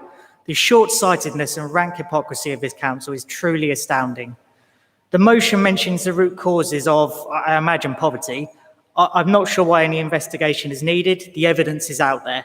10 years of austerity, a pay freeze in the public sector, food bank usage rising faster than wages, closing Sure Start centres, cuts to mental health with the number of beds at a record low, cuts to education and classroom sizes ballooning, families living in temporary accommodation, cuts to education maintenance allowance, and much more. This government has done more to increase inequality than any other factor in recent decades. People struggling during the pandemic now face a cut to their universal credit as they still search for work in a difficult market. The motion has the classic Conservative language of ambition and setting a self-expectation of people, as if every child doesn't dream big. This idea that if you pull yourself up by your bootstrings, you'll do well in life. Well, let me tell you about my family. My grandfather came to this country after the war and worked as a mechanic. My grandmother picked fruit in the fields to pay the bills. But then tragedy struck as my grandfather injured himself. He became unable to work. Despite my grandmother working all the hours, as well as being at home to make sure all of her 6 children had a warm meal every day, the bills piled up and they were evicted. The family was separated. It was then, via the help of the state, yes, the state, and a social worker, that they found a new home in Colchester, the state that this motion claims people should not be reliant on. It may come as a surprise to the Tories, but there are millions like this who fall on hard times and need an extra hand. Some need more help than others, and let us be clear, no one likes being reliant on the help of others all the time. We all like to be independent when we can. Thank you, Councillor Scorless. Can I call Councillor Sheldon now to wind up? You have 3 minutes.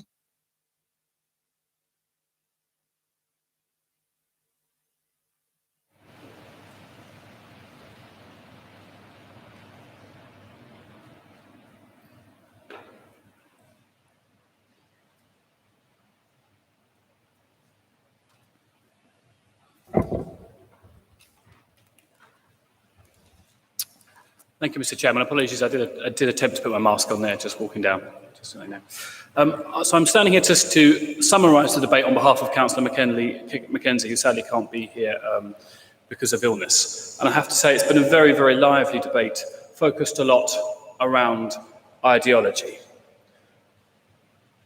The state, it's about whether the state should provide a safety net or a springboard.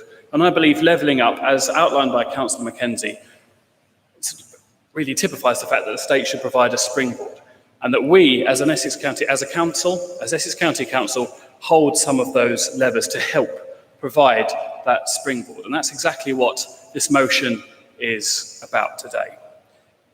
Talking about so starting off in terms of summary, Councillor Henderson, of course, talked about this being a debate of no substance.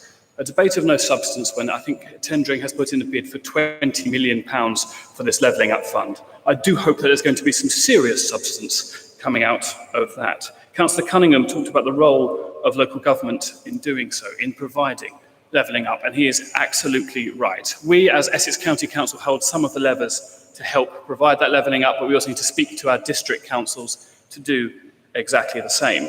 Councillor Siddle, of course, talked about a plan for net zero, and indeed this being the perfect time to introduce a levelling up fund. And as we recover from the pandemic, he is absolutely right.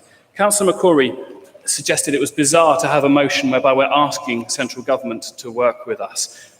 Now, because we hold so many of those levers, because we hold that level of expertise, that central government having that good relationship with us and us showing we are very much willing to impart our expertise to central government to make sure we can squeeze every single last drop of value out of those millions of pounds that are coming our way, I think that it's very, very much incumbent upon us. Councillor McGarren talked about what is levelling up. I think Councillor McKinley gave a very, very clear explanation of what levelling up is. The tools are in our hands. This motion is not just about welcoming all of this money coming our way to help people across our county realise those aspirations. It's about actively committing to doing what we can as a county council to provide that, not just in our towns, but also as well in our rural areas. Levelling up is about ambition. It's about helping young people. It's about helping people who don't have the ability to pull themselves up, to assist them, to use our power as a county council to do so. That is what we are committing to with this motion. We are wanting to make sure that all of those millions of pounds coming this way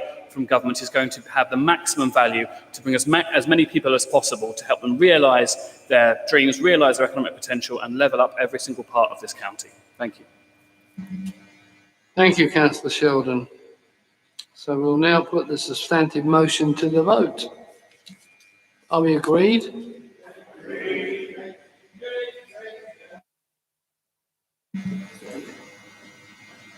You'll need to stand if you want a named vote. No. 3, 4, 5, 6, 7, 8. Unlucky. That's agreed then, and it's carried. Chairman, in a normal vote, it would be actually registered how many people voted against, and I'd hope that we would see that on the minutes that some of us wanted to vote against that motion. I'm sure that can be arranged. Chairman, point of information or explanation.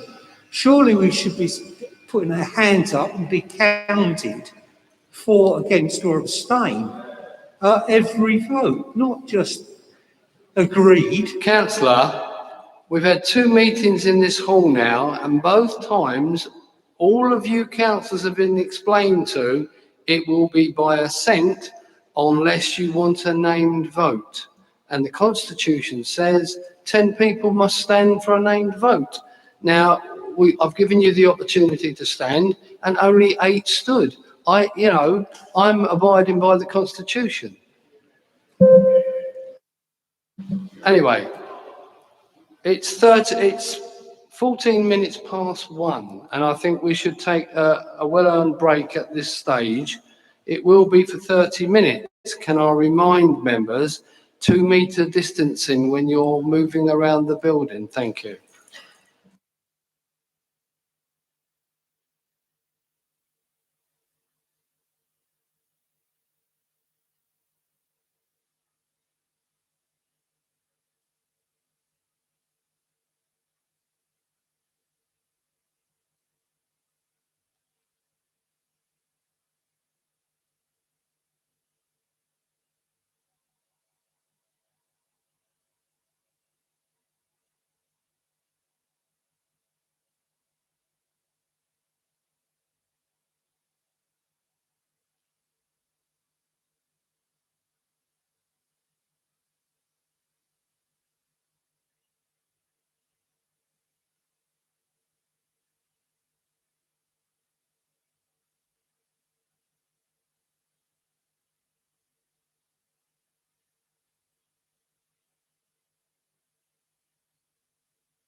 Members, can I ask you to take your seats, please, to resume the meeting? Thank you.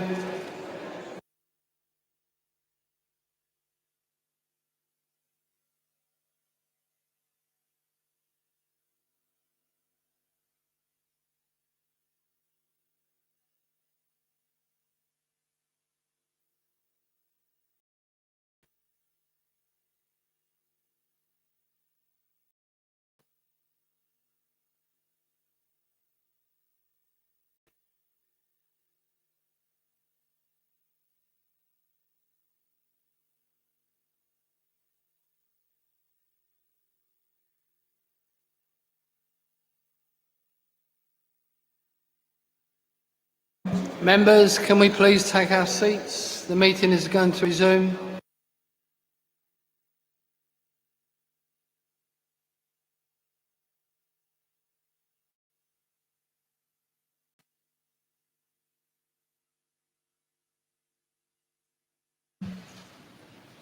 So the next item of business on today's agenda is the report on the organisation strategy. I understand the recommendation in this report can be found on page 30 of your agenda pack. Is to be moved by Councillor Bentley and seconded by Councillor McKinley. Is that correct? Lee, that's correct. I'm very happy to propose this. Happy to second that as well, Mr. Chairman. Then Councillor Bentley, may you present your report and so move. Well, Mr. Chairman and members, thank you very much. It's been 49 days since we formed this new administration at the last council meeting. I set out then my plan for the first 100 days of this council, based on the themes of renewal, equality and ambition. And today I want to update you on the progress that we have made so far as a cabinet and a council. And beyond these 49 days, I also want to share with you our plans for the next 4 years, Everyone's Essex, our medium-term strategy for the council. I said at our last meeting that this administration would be open and consultative, embracing our partners across the wonderful county of Essex, and that is why we are not just publishing the strategy today as a final document, but inviting views and comments in a spirit of dialogue and transparency before adopting the final version at the council meeting in October. And of course, that includes all the members here as well, especially the members here as well.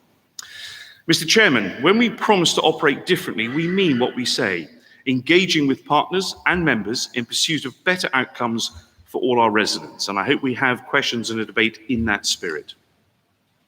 But before I get into the detail, can I start by once again saying a big thank you to Paul Turner, Joanna Bowler, and the whole of the Democratic Services team for making this meeting possible. These arrangements aren't easy and they deserve our appreciation, members. You can clap if you wish, I'm pausing. They go to great lengths to make sure that we are safe and that we can have this meeting. They've done a tremendous job as usual, and I'm optimistic that we may be nearing an end to a need for special arrangements for our meetings. The Prime Minister has announced that most of the restrictions that have been placed on us during the last 18 months will be lifted come next Monday, so that we can accelerate our progress on building back better. Building on the hard work that businesses have done to adapt to the changed safety regulations.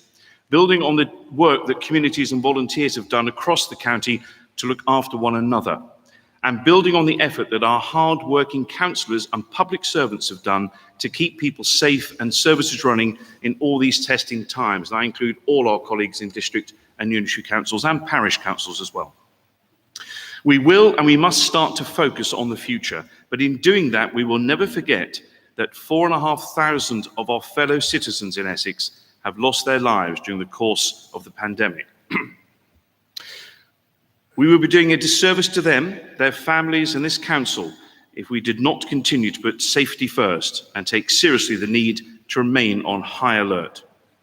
And to ensure that we learn the lessons of this pandemic and its impact on our communities as thoroughly as possible. And I'm announcing today that alongside the Education Commission that we have already established to focus on recovery, we are setting up a joint commission with the University of Essex to look at the long-term implications of the pandemic on Essex, the first place in the country to set up such a body.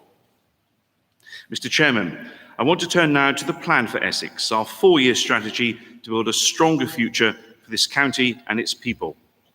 In our 100-day plan, I set out our key themes of renewing our economy, because prosperity is the best pathway to a good life. Equality, because we believe that everyone should have the chance to fulfill their potential and pursue their dreams. And ambition, because we know how ambitious the people of Essex are for themselves and their families, and we believe their county council should match that ambition. Building on those themes, we've set out 20 commitments in our draft plan, which, taken together, will deliver us renewal, equality, and ambition. Nowhere in this country has escaped the economic consequences of the pandemic.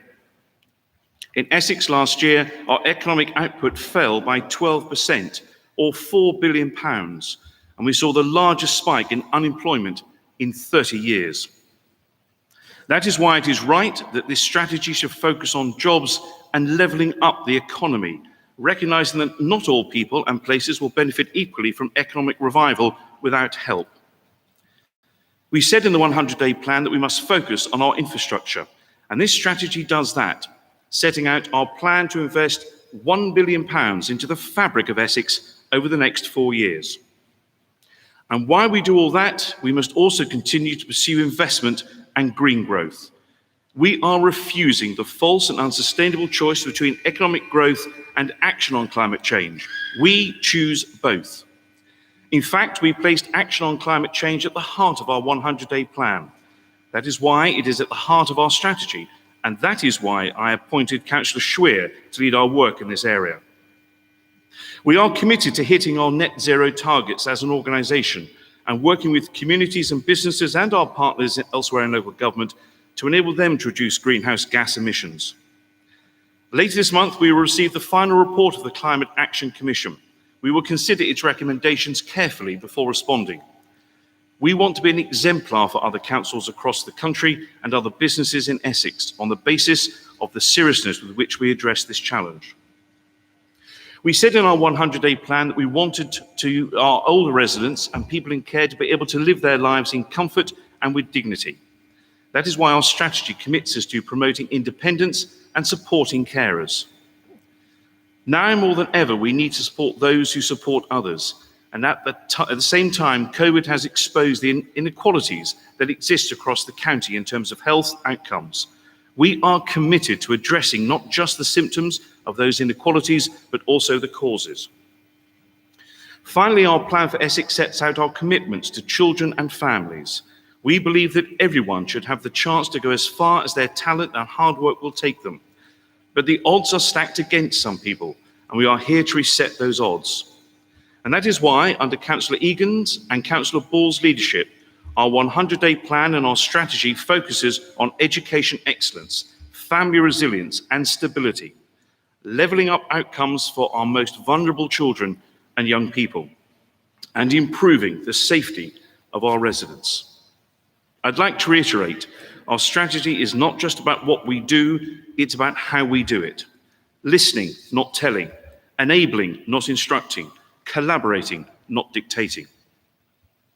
Mr. Chairman, I make no apologies for finishing this statement with where I started my previous one, on the administration's 100-day plan, renewal, equality, ambition.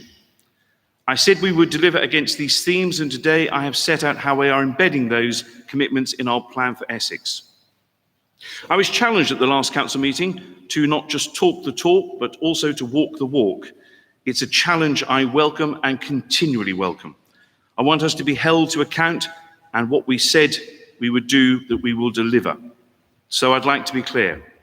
We said we would renew the economy, and on day 15 of our first 100 days, we announced a £5 million boost to the Business Adaptations Grant Scheme, trebling the amount that businesses can apply for as they start to open up.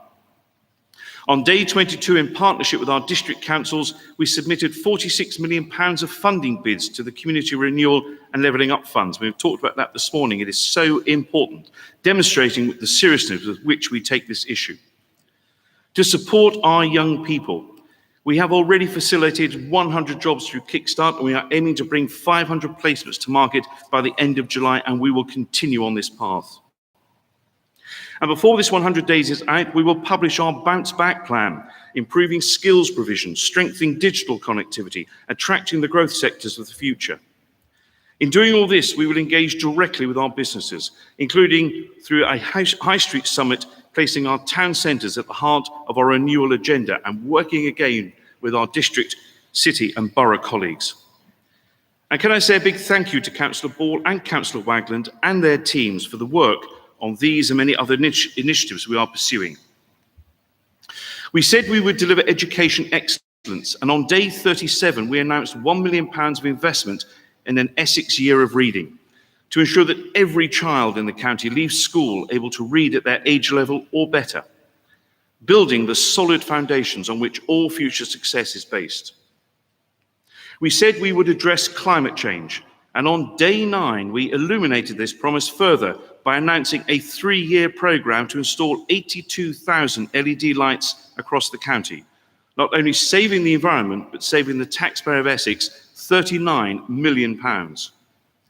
We are currently working on 3 net zero school expansions, and under Councillor Buckley's leadership, we are launching the Essex Library of Things, reducing waste by enabling residents to borrow what they need.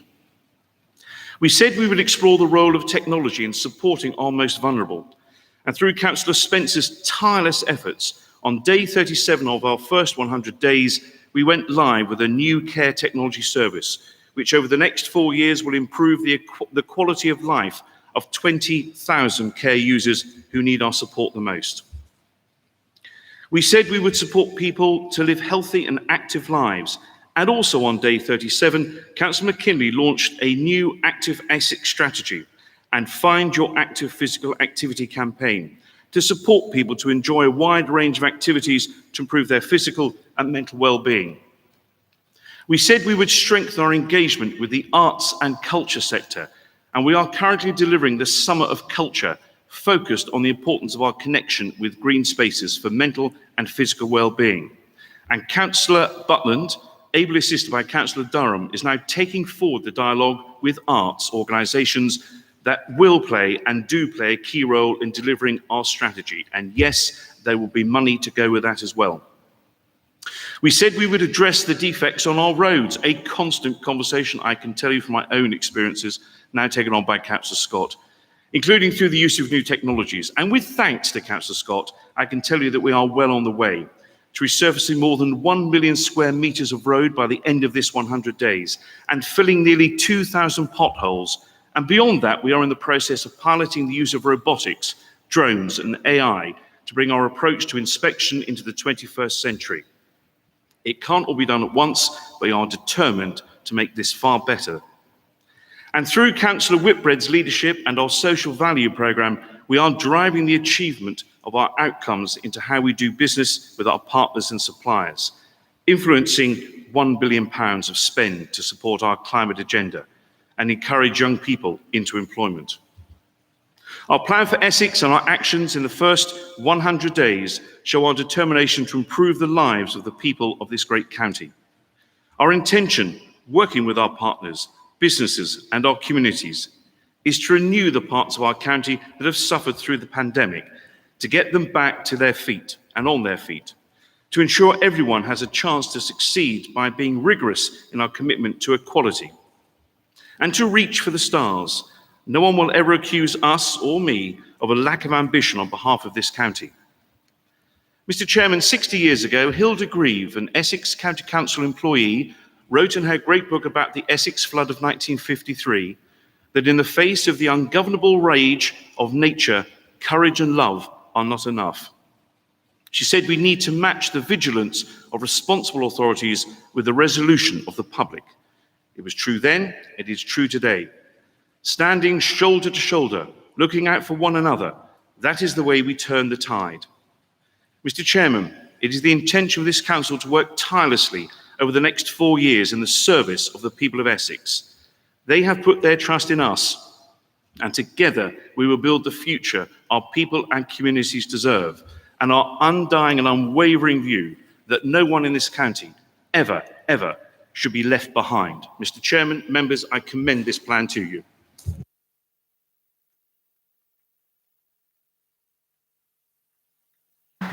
Thank you, Leader. I now have Councillor Louise McKinley. Thank you, Chairman. The leader has just outlined all that we have achieved in the first few days of the new administration and the course on which we have set ourselves for the coming 4 years. It's an ambitious agenda. It's one which, as he has said, raises our game and raises our eyes upwards. And that's something that we want to share across the whole county. Members will have seen from the documents the 4 key areas that we are committing to over the coming 4 years. Strong, inclusive, sustainable economy, high quality environment, health, well-being and independence for all ages, and a good place for families to grow. Mr. Chairman, you can see from all that has just been shared with you how we've already started that in a very, very focused and ambitious way.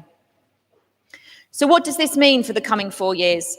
Well, there are 20 commitments, as members can see, and running throughout all of them is the commitment to levelling up and to the green agenda, both of which will run through the DNA of all that we do. Advancing our communities has to be at the heart of our ambition. We know the importance of that and the difference that that can make to people's lives. And as has been outlined, not just here today, but a number of times before that there are communities that simply do not have the opportunities that many of us take for granted. So all of us here are empowered by our very positions to be able to do something about that. And it's on that basis that the 4-year plan for Essex has been put together.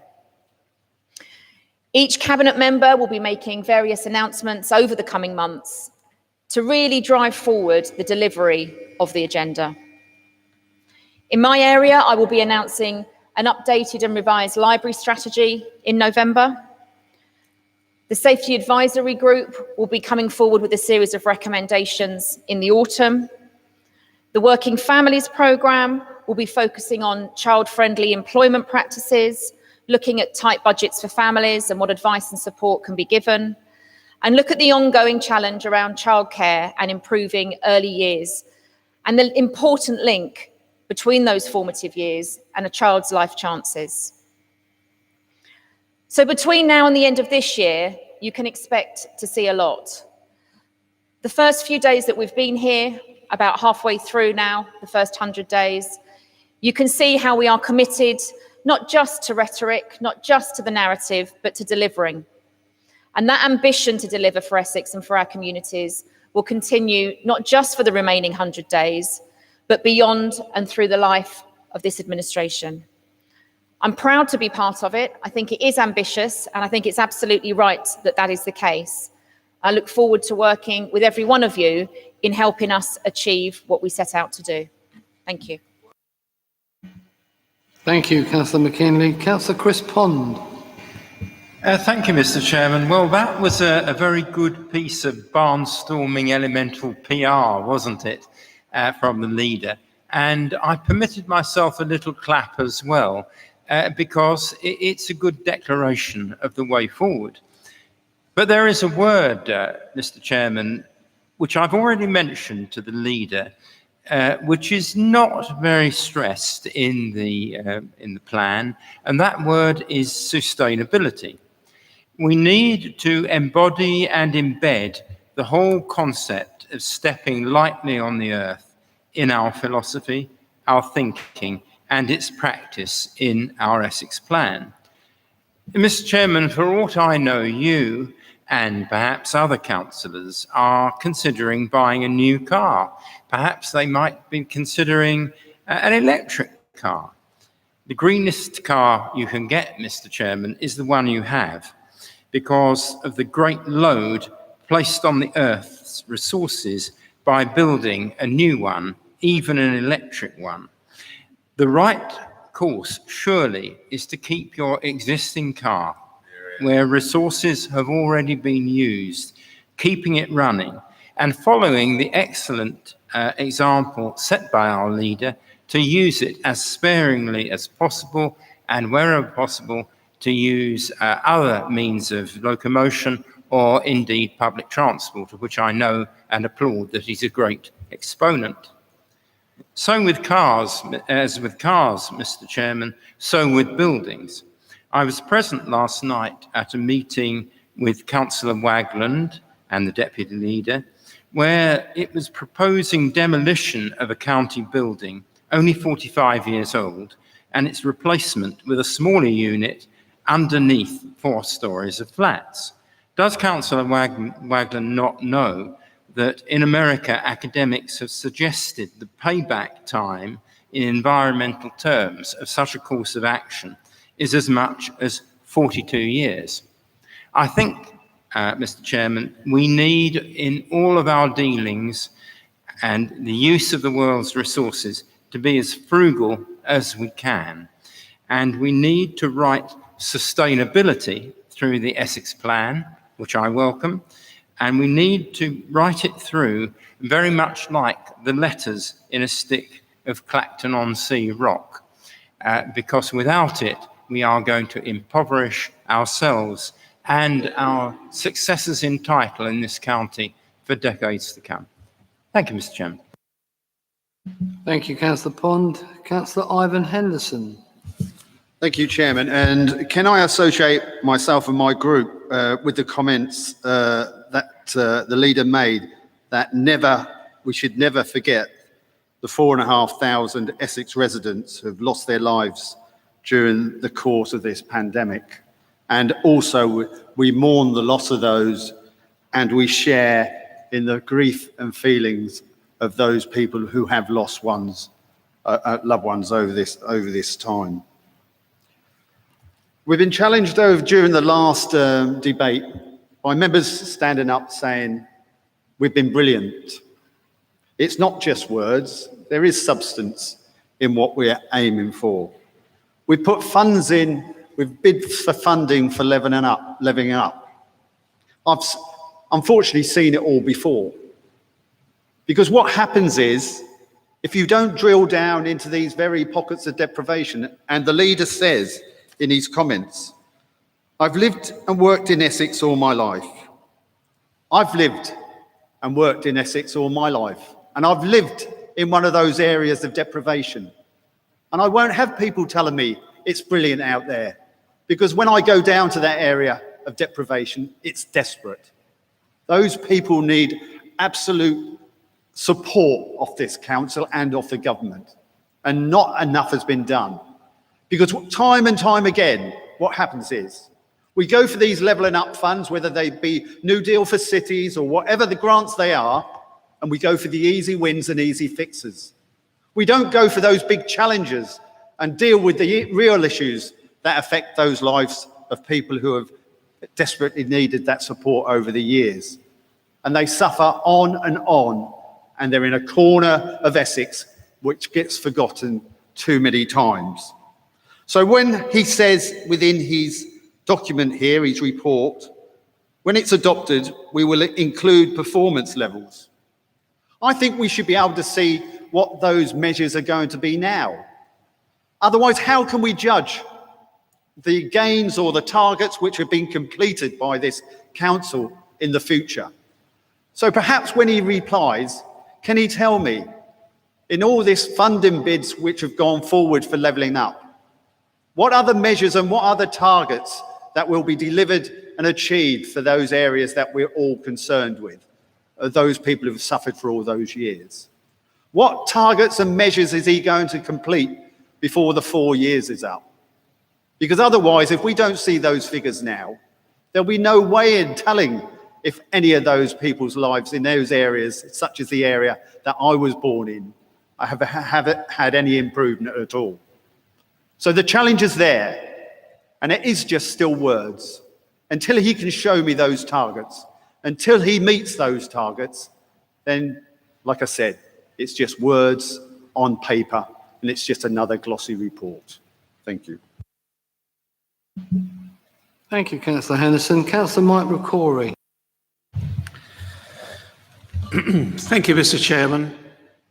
Well, it was my understanding that this report is just for noting, and that the leader was expecting questions rather than a debate. But there we go. I will make a few introductory remarks, if I may, and I do have several particular questions to raise. But Mr. Chairman, you and I will have seen 5 of these various organisation strategies over the years, and this one bears many similarities to those that have gone before.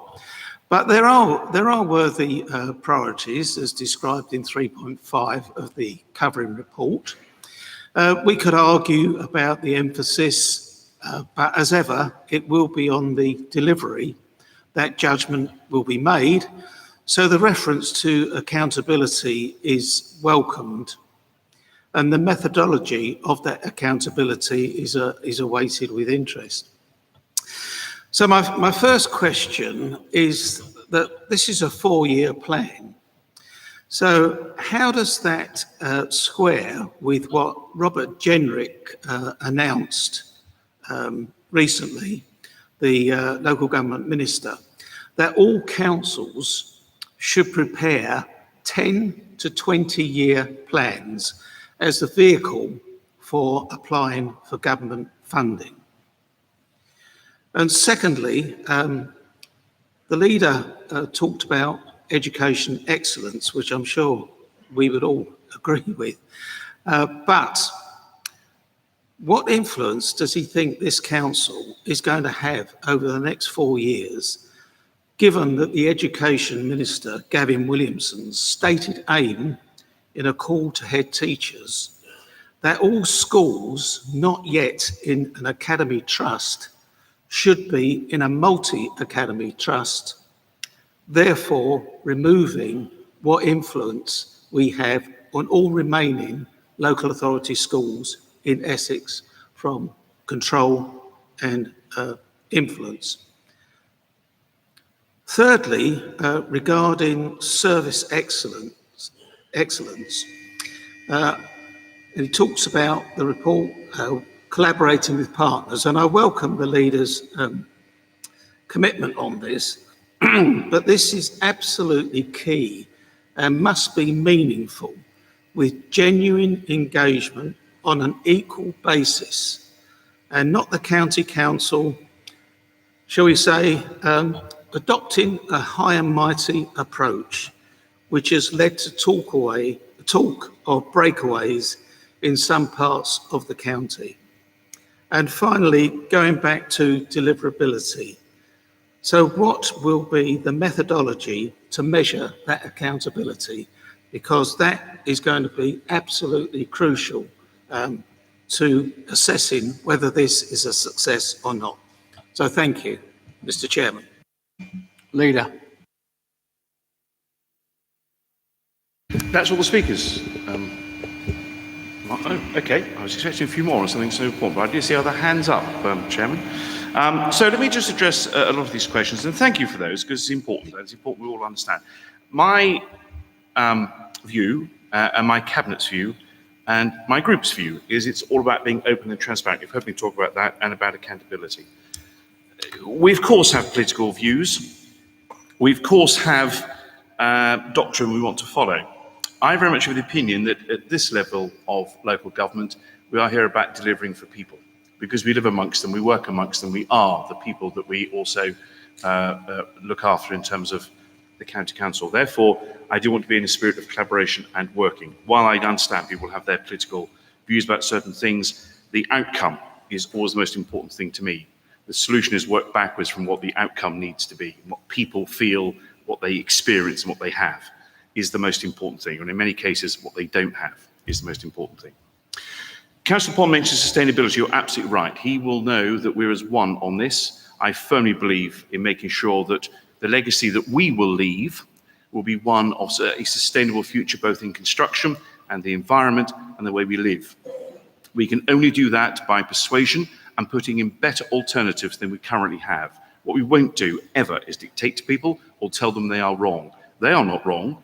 We are wrong for not putting in the alternatives they need to use, and that's what we're going to address. Sustainability on building homes, quite right. We'll be looking at that and working with colleagues. Well, our great iConstruct college in Braintree and other colleges too will work with them around sustainable building in the future. Councillor Henderson, on several issues, I don't think I ever said that it's brilliant out there. Far from it. I know very well it's not brilliant out there. And there are not just pockets, but quite large areas of deprivation, real deprivation.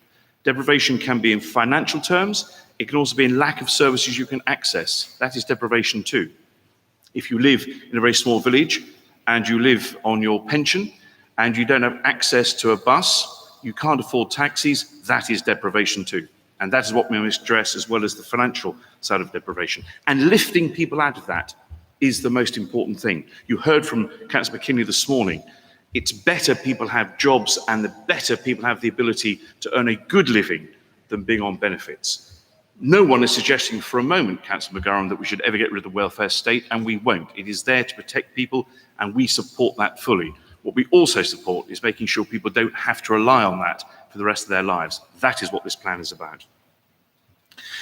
You talked about the performance measures. I can tell you that in October, at the October Council meeting, you will see those measures in place. It is very important that scrutiny, which will play an important role of this within this building, as well as our partners in district councils and unitary councils and in business too, has a chance to see this. It is our plan. It is our plan for Essex. Everyone must have a say, and you will see what those performance measures will be. It is also important that, in Councillor McCrory, about delivery and accountability. Absolutely. This is why I want scrutiny to be part of this, both pre-scrutiny, helping develop this as well. I don't want to spend 4 years, I'm sure it will be hard to avoid sometimes, but 4 years having a political ding-dong and then we achieve nothing. We would have all failed if that is the case. I want people to really tangibly feel the benefits after year 1, 2, 3 and 4 at the end of this administration. And while the Secretary of State for Local Government, Robert Jenrick, talked about a 10-year plan, of course that is right. I know that we only have 4 years until the next election. After that, I can't guarantee anything. But I'm actually planning for 2050. My colleagues in the Cabinet are planning for 2050. Not just the environment targets, but what this council looks like. What the inhabitants of this council will be and what they will do for careers. What growing older in this county means and living a healthy life of all ages. That is what we're looking at. We're planning for that. I won't be here in 2050. Many of us won't be here in 2050. But it's important we build and leave the building blocks now as the legacy that people can carry on with that work. On the choice of education, yes, the Secretary of State for Education has talked about moving into multi-academies. It is the choice for education, it is the choice for parents, it is the choice for children as well. And while we may lose direct control of some of these schools, we will never lose the moral control and the moral influence. And working in partnership with our schools and their governors and their pupils, we all have a role to play in society there. So we don't wash our hands of this. And the great work that Councillor Gooding has done and Councillor Ball is carrying on is being in there supporting schools, whether in academies or whether they are not at the moment. Young people, their education, older people, their education sets the framework of how Essex is great and will continue to be great. Mr. Chairman, thank you. Ludi, you were correct. There are more people that want to speak, so I will take them and we'll move on. Councillor David King.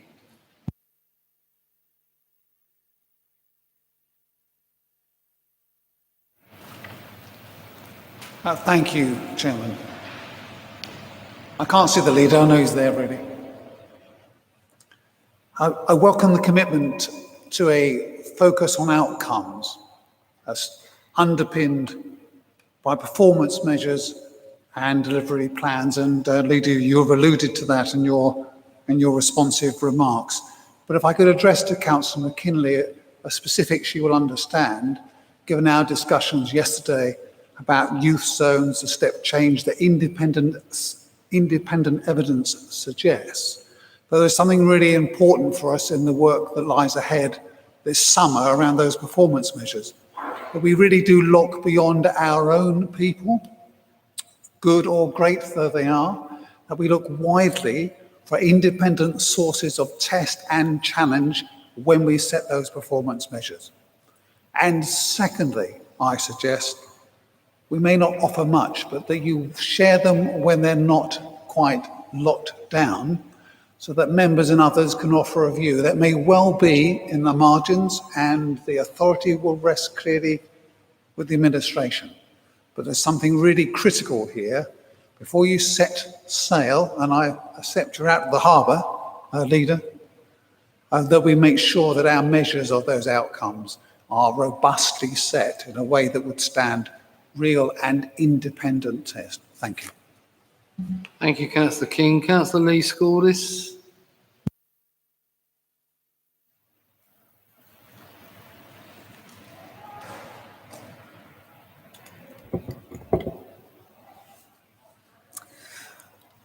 It's a very ambitious plan. There's not a lot, to be honest, I can disagree with from the rhetoric, and there is some very positive stuff in here. I'm quite interested in the Climate Change Commission and the results we will see from that, and hopefully all of us as county councillors can see those results. But I'd also ask that if we don't think as a county council it's ambitious enough, that we push for it to be more ambitious. But hopefully that's not the case and we can accept the recommendations. Councillor King's already mentioned about a youth zone, and it's slightly disappointing to see nothing in here about young people and youth services. Obviously there is the summer reading challenge and so forth, which is very positive. So Essex Year of Reading, which is very positive. And looking forward to more of that. And hopefully that's a good indicator about the libraries, that they will remain safe. And lastly, on the LED lights, obviously a welcome addition. But I do remember that when the late Councillor Bass was in charge of highways, I'm pretty sure the plan was that by now all lights would have been LED. And it would be interesting to know how big an area 82,000 LED lights is. Is that a town the size of Brentwood? Is it smaller? Is it bigger? The size of Colchester? That would be quite interesting to know. But some good positive stuff, and look forward to scrutinising it. Thank you, Councillor Scordis. Councillor Gadd. Thank you. I've got a couple of actually questions in relation to sustainable transport. So I'm delighted to see your commitment number 7 about the step change in sustainable travel as a commitment. The problem at the moment is that Essex Highways policies are directly contrary to that. And I've raised this, I put the question to Councillor Scott, so he may be a better person to answer than Councillor Bentley. But, and there are two issues. One is that highways policies at the moment prioritise motor transport over sustainable transport in terms of road design, etc. And I'm getting this back from Essex Highways officers when I'm trying to suggest sustainable transport improvements. They're saying they're not allowed to do it at the moment. Now, they say that those policies are up for discussion, under review at the moment. So the question really is, can you just make sure that the balance is reversed and sustainable transport takes priority over motor transport, please? The second issue is in relation to cycling particularly, and this partly comes from the answer to a written question, which is on page 21 of the agenda, where you say that all cycle schemes in Essex will be in line with best practice. Now, actually, what we've found in Uttlesford is that, and I'm sure it's the same across Essex, because of the existing urban and road network, you can't get cycle paths in line with best practice within the existing fabric. You can obviously do it in context of new developments. You can't do it in the context of existing ones. So time and time again, when we've tried to get cycle paths in Uttlesford, we've been told, sorry, they won't fulfill the 3 metre wide regime, therefore you can't have them. Cambridgeshire, by contrast, is obviously the land of milk and honey as far as we're concerned for cycle paths. They have a much more flexible policy. So I think clearly their aim is to get the high standards the government sets, but if they can't, they pragmatically do what they can, and cyclists are very grateful for that. Whereas in Essex, so far, and hopefully this will change, it's the gold standard or nothing, and therefore for the last 6 years in Uttlesford, we've got nothing. So can I ask if, when you review your transport policies, you could please adopt something in line with Cambridgeshire and a pragmatic approach rather than a sort of gold standard or nothing? Thank you. Thank you, Councillor Gadd. Councillor Kerry-Smith. Thank you, Mr. Chairman. There's a few points in there that I'm going to pick order with. I mean, all this business about being green and environmental, I mean, members and the chairman will know my views, more akin with the actually elected president of America, Mr. Trump. But my point is The Apitzi incinerator that is being proposed, yes, the decision has not been made. Yes, it is quasi-judicial. I'm not asking an opinion. But using this website, and I have to apologise, Mr. Chairman, it is funded by the EU, called Zero Waste, and it calculates the amount of CO2 emitted when you burn it for incineration. Now, looking at the planning application that's been submitted and the calculations on this EU-funded website, that is going to generate 255,000 tonnes of CO2. Now, if you are really a true believer of this new faith of man-made climate change, you'd be dead against incinerators. Absolutely dead against incinerators. And I hope, Mr. Chairman, to the leader, that when this application is put to the relevant committee at this council, that the leader and his team attend and object. Imagine that, another 250,000 tonnes of CO2 in Essex. You'd all be out and against it if you truly believe in all this green business. My other point I'd like to raise, Mr. Chairman, we talk about, and quite rightly so, about levelling up and boosting the economy and all these fantastic things. The country now owes in excess of £2 trillion, and that has to be paid back. And I wouldn't like to see taxes go up to pay it back. I'd like to see the economy grow and use a fair taxation system to recover that £2 trillion. But your colleagues, with your manifesto, have taken over Basildon Council, have scrapped £1 billion worth of investment in Basildon Town Centre. And the only thing their leader has announced to regenerate a once great but sadly dead town centre is the Primark amphitheatre.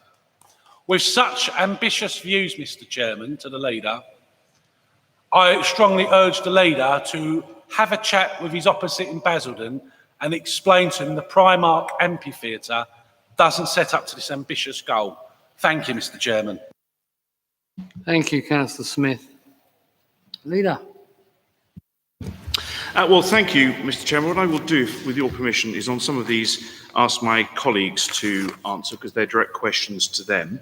On the first one with Councillor King, I'm going to ask Councillor McKinley to address the points he made there. Then I'll pick up from Councillor Scholars and then invite Councillor McKinley to pick up on some of the things he mentioned. If you're happy with that, Chairman, that's what we'll proceed. So if I may, I'll hand to Councillor McKinley. Thank you, Leader. Thank you, Chairman. So in terms of the youth zone, Councillor King has just referenced a meeting that I had with him yesterday, so I thought it helpful if I share the contents of that more broadly, which I'm sure he would support as well.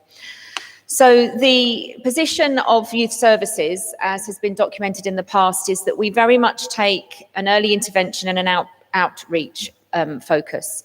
This enables us to get into the heart of the community, to understand where the real needs are, and to make sure that whether it's in our cities or in our more rural areas, that we can provide support for the youth in the most appropriate way. That does not mean that we are against youth zones. And the point that I made to Councillor King yesterday is that if any youth zone is built, we would obviously work proactively, constructively with them. However, youth zones do come at a significant cost, and they do have a different approach to youth work, which is not in line with how we approach it here in Essex.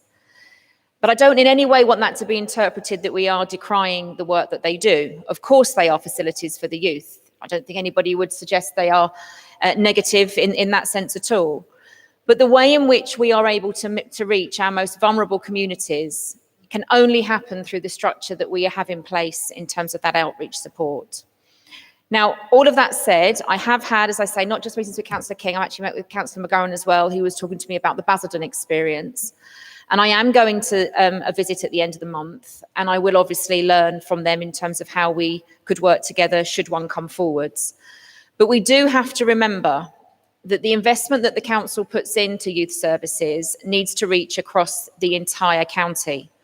And whilst I fully understand that those who come at it from a local area, a more parochial perspective, are clearly going to be advocates for their area, and I wouldn't expect anything else, that's the right thing to do, that when you are putting in place policies and you are putting in place an approach to something like this, that you have to make sure that it does meet the needs across the county. So it cannot just be looked at from an internal perspective from one area. So previous to this administration, figures have been shared. I'm quite happy to circulate them again about the success of the youth service, the number of young people that we actually reach and the outcomes associated with that, and the fact that our youth workers can get very much, not just alongside the young people, but their families where need be as well. And I was hearing reports of that only yesterday in terms of some of the successes that have happened in the Rayleigh-Rochford area, where the youth team have been able to work with young people and really get into their families and to be able to support them in the round. So as I say, if youth zones pop up, we will of course work constructively, but the evidence is there around the benefits of the approach that we take. And on that basis, that's where we focus and target our investment. Then, Chairman, if I may, thank you to the Deputy Leader. I'll pick up Councillor Scordus's comments, and then I'll ask the Deputy Leader to comment about libraries, which he asked questions around. So on the Climate Change Commission, absolutely, that's coming out later this month, as you heard me say. We won't immediately respond to that because we wanted time to consider it. We'll put a holding response in to thank people. A lot of hard work's been done by a lot of people of all ages, by the way, and all experiences, and that should be recognised and thanked under the chairmanship there of a fantastic person who understands this work. And over the course of the next few weeks, we'll be gathering our response to that, looking each of the recommendations in detail, of which I would like scrutiny to do work on that, so all people can be involved in that, either directly or indirectly through their representatives on the scrutiny panels. Some things will be impossible to do immediately, I'm sure. Some things will be very easy to do. Some things not mentioned we'll want to do as well. It is important we remember the outcome we want out of this, what we're trying to achieve, and then we find the solution to it. And the idea of having a commission, the way we have done, I think hasn't happened anywhere else in the country. I stand to be corrected. If it has, we are one of a few, but I think actually we are the only one to do it in this way.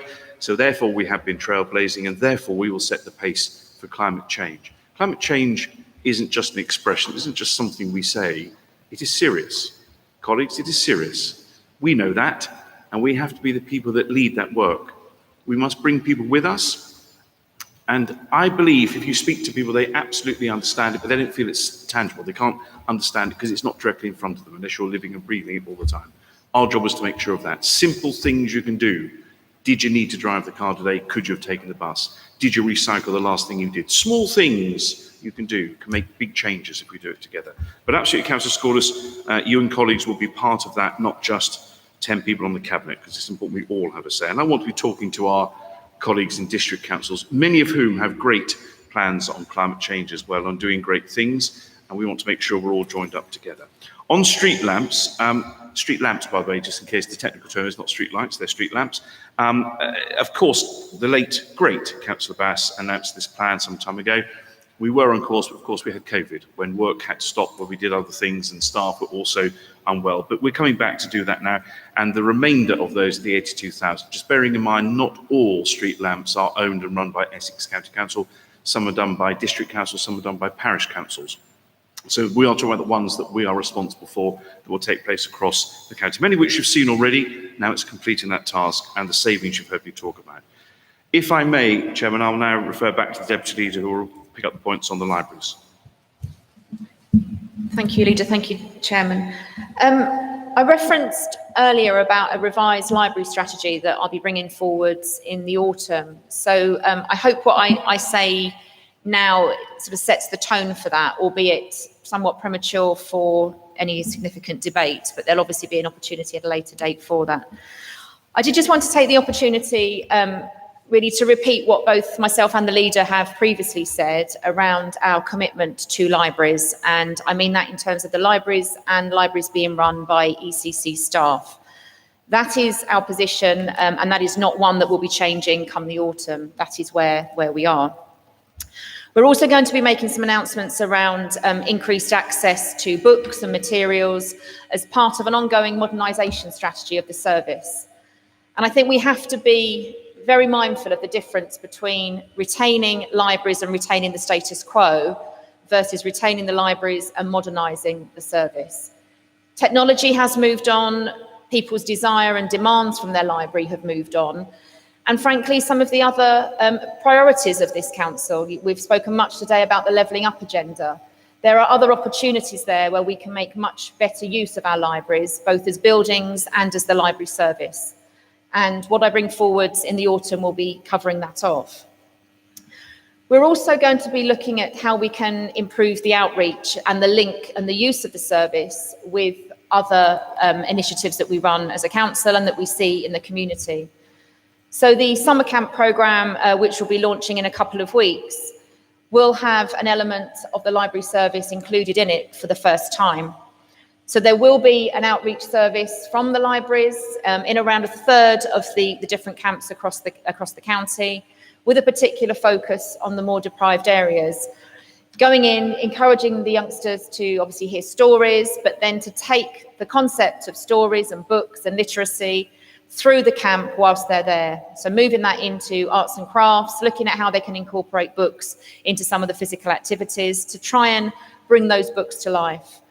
And I'm sure that that's something which we would all welcome and can see that that is just one example as to how we can make more use and better use of our libraries. The link between those early years, particularly the under twos, the exposure that they have to books and to literacy are very well documented around the globe in terms of how they then go on to perform at school and subsequent life chances. So I'm very keen that we use our libraries to look at school readiness and to work with our early years sector to see how we can encourage and improve attainment in that area. So what you see in the autumn will very much be a case of building on what it is that we are doing now, and to broaden the horizons in terms of some of our other priorities, particularly with that levelling up agenda, and see what we can do to link in the direct library initiatives with the much broader benefits for our communities. Deputy Leader, thank you. And Chairman, I make no apology, these answers are quite long, but I believe that when members ask very good questions, they deserve decent answers, not just glib answers, and I hope we are fulfilling that in what we're doing here. The next question was by Councillor Gadd. I am going to defer to my colleague Councillor Scott, but just if I can have my just 2 pence worth first, because these questions he's raised are very dear to my heart in my previous role and in this role as well. And as you quite rightly say, Councillor Gadd, we are reviewing those policies. I set that in motion just before I left that portfolio. I know Councillor Scott is carrying that on. We do need to adapt and change as we move on, not only with the plan for Essex, but also with the climate change work as well. And some of those policies are outdated. I have always been a great fan where it's possible and where it's safe to reduce speed limits to 20 miles an hour. Currently that sits outside many of our policies, but I certainly wanted to do that, and I know Councillor Scott is doing that as well. On cycling, absolutely agree with you, and I know exactly the cycle path you're talking about. I know it very well, and we do need to do some work around what is the gold standard and what can be acceptable. Providing health and safety are okay, and we're not creating any potential accidents. My view is we should get on with it and do it if it encourages more people to cycle. So I will, Councillor Scott will say more about that, I am sure, but it is very important that we are encouraging people to cycle, and I'm a great believer in segregated pathways for people to walk on and cycleways for people to cycle in. By segregated, I mean that they are not in contact with other vehicles. It is not always possible, given the very rural nature of our county, it is not always possible. There are the ways we can think about doing it. I think up to now, we probably have thought, well, it's difficult to do, let's not do it. That will not be the way of thinking in the future. I'm sure Councillor Swear will be on to us very quickly about that on sustainable transport if we simply said no for the sake of saying no. We will look at it in great detail. Giving people the real chance to use alternative transport frees up people who absolutely have to use their cars to use the roads. Those of us who absolutely do not have to absolutely use our cars absolutely all of the time, then we should think very hard to change our ways, but only if the alternatives are in place, which currently they are not everywhere. That is our ambition. If I may, Chairman, I'll pass over to Councillor Scott to answer in more detail. Thank you, Leader. Can I start, before I mention anything else, on the LED lights? It is worth noting that 45,000 had already been delivered before the 82,000 we're now doing. I would love to claim the credit, but that was under my predecessor, so I will let the credit go where it belongs on that. Councillor Gadd, you're right. We know in Essex we're not where we want to be on sustainable transport. But if we look at some of the things we have started, the bus back better, the walking strategies, which are all going forward. Last week, I wrote to every leader of our city, district and borough councils, laying out and asking them to bid for the Department of Transport's latest rounds of funding, which totals £2 billion. You're also right in what you're saying about joined up routes to get from one area to another. In fact, this Friday, I'm having a meeting on that very subject, where we're looking at how you can get across the different parts of Essex by joining up. So you're perfectly right, but I'd like to make you an offer. As the leader said earlier, this isn't just about the cabinet. This isn't just about one political party. It's about all of us. I would like to sit down with you. I'll discuss this through with you. We'll have a meeting, go through with the different aspects of what we're doing. But Essex County Council is not prioritising the car. We're prioritising journeys for people. As the leader has just said, there are some journeys which are very difficult at this present time to take if you're not in a car. There is no, I've been out on visits all over and will be continuing doing that, and some journeys need to be done by car. However, we need to look at how we get a better public transport system in place, how we allow people to cycle more, and indeed to walk more, and that is exactly what we're going to do, and I pledge that to you, and I look forward to meeting you to go through all the details and take this further. Thank you. And finally, on my list, Chairman, thank you, Councillor Scott. I have Councillor Smith's questions. He will know that he has a view on climate change. I respect the view. I simply absolutely do not agree with it, and I never will. But he's very entitled to have that view, as others are as well. I have the view, and my cabinet colleagues have the view, that this isn't just something that's being done by a group of people. This is now affecting our planet. Every time you see it rain, you've seen it rain recently, the kind of rain we're getting, the frequency of rain we're getting, the speed of the rain we're getting, which is causing flooding, is a result of climate change. That is something that's real to people, and you can see it. So it doesn't mean the drains aren't good enough. It means the drains can't cope with that level of rain so quickly. That's why you have flooding. As one example, there are many more. I will just say to him, he went on a lot about Basildon, which I understand, because he's from Basildon, and I understand he's still probably smarting a bit from losing control, but that's politics. What I will say, though, is on the planning application for what he talked about, I'm not going to make any comment. I'm very conscious it's a quasi-judicial committee, and the DNR committee, and the chairman sits just in front of me, so I'm not going to make any comment, and nor should I, on that. All I will say is we'll go through proper due process, of which, of course, you will have the right to have your say as well. In terms of the town centre, well, look, my view about town centres, it's not just the internet. If you take people out of town centres, then they don't work well. It's how you rebuild back those town centres. And from what I've heard from my colleagues in Basildon who've taken over, the plan that they inherited wasn't up to much, and they've got better plans for the future, way beyond a Primark, I would imagine.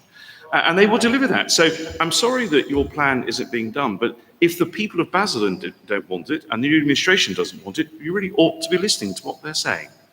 Thank you, Chairman. Thank you, Leader. Thank you, Deputy Leader, for your comprehensive answers. Members, we have a recommendation moved and seconded, and so now I ask you if it is agreed. Thank you. Item 10 is the annual report of the Audit, Governance and Standards Committee. The report and the recommendation is to be found on page 43 of your agenda pack and will be moved by Councillor Headley and seconded by Councillor Platt. Is that correct? Thank you, Chairman. With your indulgence, I will try to exercise a degree of brevity in introducing this agenda item. So I am pleased to report that we have received our modified opinions from our external auditor on the 2019-20 financial accounts.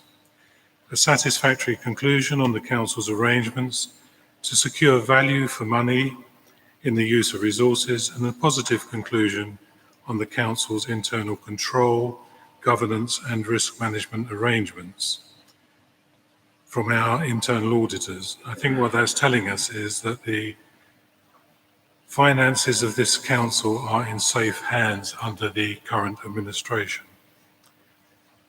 In conclusion, I would like to take the opportunity to express my thanks to the members of the committee throughout that period, and in particular the support I received from my Vice Chairman, Councillor Platt, who make sure that I do follow the agenda items. No report can be it can't go unsaid how indebted we are to the professionalism of officers that work for Essex County Council. Those officers have supported myself and the committee throughout the most challenging of years, and without the work that they do, this council would be all the poorer. So I hope members will express their gratitude for the work that officers of this council give to all committees and all members of this council. Thank you. I would like formally to move the recommendation that this council receives the report of the Audit, Governance and Standards Committee. Councillor Platt, are you happy to second that? Very happy to second that, Chairman. Thank you. So before we consider the recommendations, are there any members who wish to speak? In that case, members, we have a recommendation moved and seconded, and so I ask you, is it agreed? Agreed. Thank you. Item 11, the Pension Fund Annual Report is the next item on the agenda. Item 11 and is on page 60 of the agenda pack. I understand it is to be moved by Councillor Barker and seconded by Councillor Goggin. Is that correct? Correct.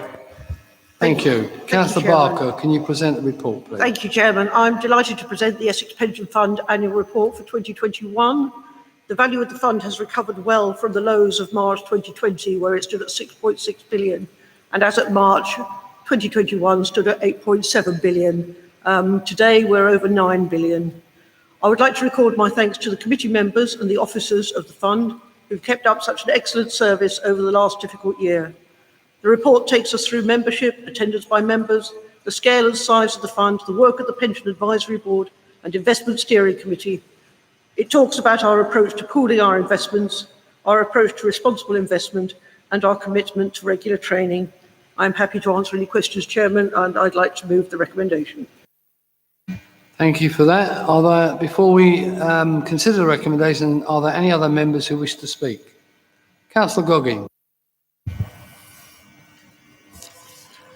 Mr. Chairman, members, I'm conscious of the time, so I'll be brief.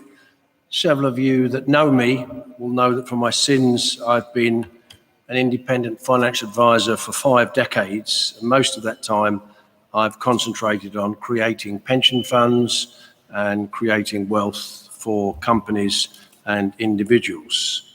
As such, I'm delighted to sit alongside many of the various colleagues in the various pension boards. The bottom line is this is a huge success story, and we should understand that. So I'd like to draw your attention to just a few parts of the report. As my colleague has mentioned, the sum of £8.7 billion was the last valuation we've had, and as I understand it, we're just over £9 billion. That makes this the single biggest financial commitment that this council is involved with. Last year, during 2021, the pensions paid out were £220 million. The other benefits, there were other benefits paid out, most notably death benefits, of £38 million. They're on page 64. On page 65, you'll see there are 172,000 members in the scheme. Page 66, and this is crucial, even those without a knowledge of pension funds and pension administration will remember and read about stories about companies and institutions being dragged down to dreadful levels by the underfunding of their pensions. On page 66, you will see that the Essex Fund is somewhere between 96 to 97% funded. That's an amazingly good figure, and it's an amazingly positive figure. And I ought to remind anybody that's questioning anything about the funds is that if the people that run the funds get the fund administration wrong, and there isn't enough money in the pot to pay the pensioners, then the taxpayers of Essex will pick up the bill. So that's why it's so important. Along the way, we've made gentle moves away from equities to alternative assets on page 67, including a substantial investment in infrastructure, timber and renewable energies. The direct investment in fossil fuels has been steadily decreasing, and we've adopted a responsible investment strategy which helps with the questions that anybody might have about green and climate issues. And that is the success story I'd like you to remember. I'd like you to think about that as a success story, and it's something that Essex County Council does really well. I'd recommend the report as forwarded and proposed by Councillor Baker. Thank you, Councillor Goggin. Its recommendation is moved and seconded. Are we agreed? Agreed. Thank you. Item 12, Cabinet issues, is to be found on page 71 of the agenda pack, and it is to receive the report from the Leader of the Council of the minutes of the Cabinet meetings held on the 8th of June and the 22nd of June 2021. Councillor Bentley, if you would like to speak to the report, please. Chairman, I believe it's self-explanatory and therefore so moved. Noted. I'll second that, Chairman. Thank you, Councillor McKinley. Are we agreed? Thank you. Council issues, item 13, to be found on page 86 of the agenda pack, and it is to receive the report from the Leader of the Council of Council issues. Councillor Bentley, perhaps you would like to present the report. As laid out in the agenda paper, Chairman, and therefore so moved, and I should have invited my deputy last time, so I'll do this time to second for you. Second that, Chairman. Are we agreed? Agreed. Thank you. Item 14, clarification of answers provided in response to written questions asked by members of the Council. The first one is by Councillor Henderson to the Cabinet Member for Highways, Maintenance and Sustainable Transport. Thank you, Chairman. Yeah, clarification on this, and I just noted what the leader said about the drainage not being able to take heavy rainfall. Members may know or may not that one of my areas suffered from that heavy rainfall on the 25th of June, and their basements were flooded within the Bath side area. And the fire brigade came, just quickly, the fire brigade came to pump some of those houses out, and as they were pumping it out later, the next day, the drains were still overflowing. So my question is, it says on here in inspections, it says warped. And my question actually referred to maintenance. I just wondered if you can clarify, are we just inspecting them by walking, or are we actually clearing these drains with suction machines or whatever when they need to be done? Because these drains were blocked and they were overflowing. Thank you, Councillor Henderson. My understanding is that if they are blocked, then they are jetted. However, I will make sure that the particular location you're talking about is checked out as to what exactly happened there, and we'll come back to you with a definitive. Thank you, Councillor Scott. The second question is Councillor Harris for the Cabinet Member for Highways as well. Thank you, Chairman. Thank you very much. Yes, thank you for the question being answered.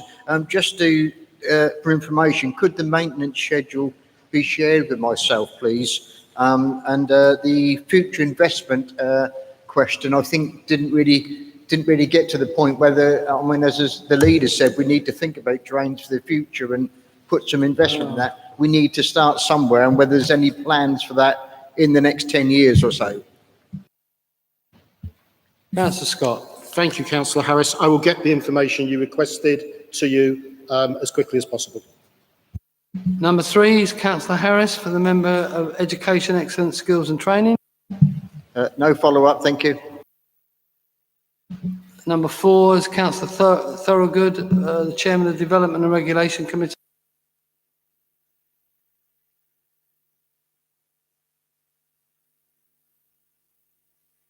Councillor Thorogood, you're not on a microphone. You need to come to the fore if you're looking for clarification.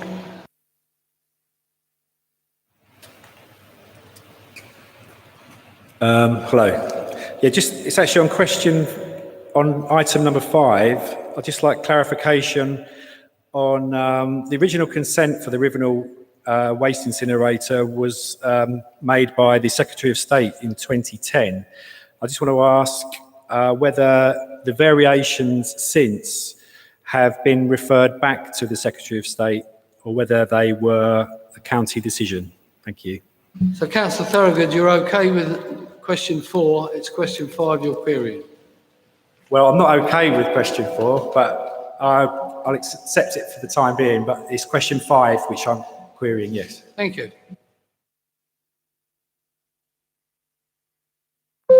So, the Chairman of the Development and Regulation Committee, have we got a... Yes, Mr. Chairman, thank you, and I thank Councillor Thorogood for the question.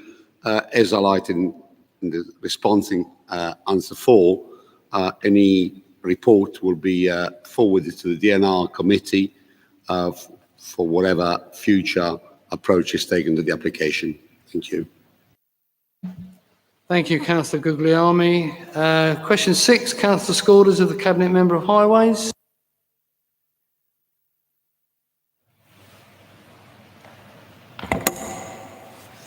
Yes, so regarding a lack of funding around public rights of way, I'd just like to clarify if public rights of way have been left out of the process for safer, greener, healthier. Sorry, Councillor Scourders, could I just ask you to repeat the last bit because I'm afraid that kicked in. No worries. Yes, sorry, just repeat myself again. Regarding lack of funding over public rights of way, just to clarify, have public rights of way been left out of our safer, greener, healthier initiative? No. Councillor Scourders, you've got question 7 of the Cabinet Member of Highways. Are you okay with that? Thank you. So that completes the written questions. We're now on to oral questions, and there have been a list, so I'll take them in order. Councillor McGuigan to Councillor McKinley.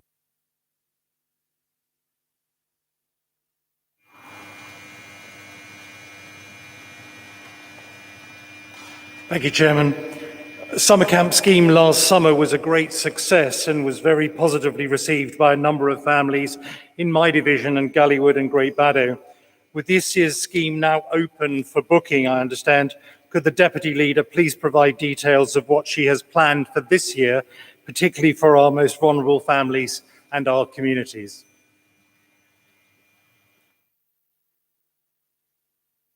Thank you, Chairman, and thank you, Councillor McGuigan, for the question. So, as members will be aware, the summer camps are now open for people to log on and subscribe, so they can therefore get their place for this summer.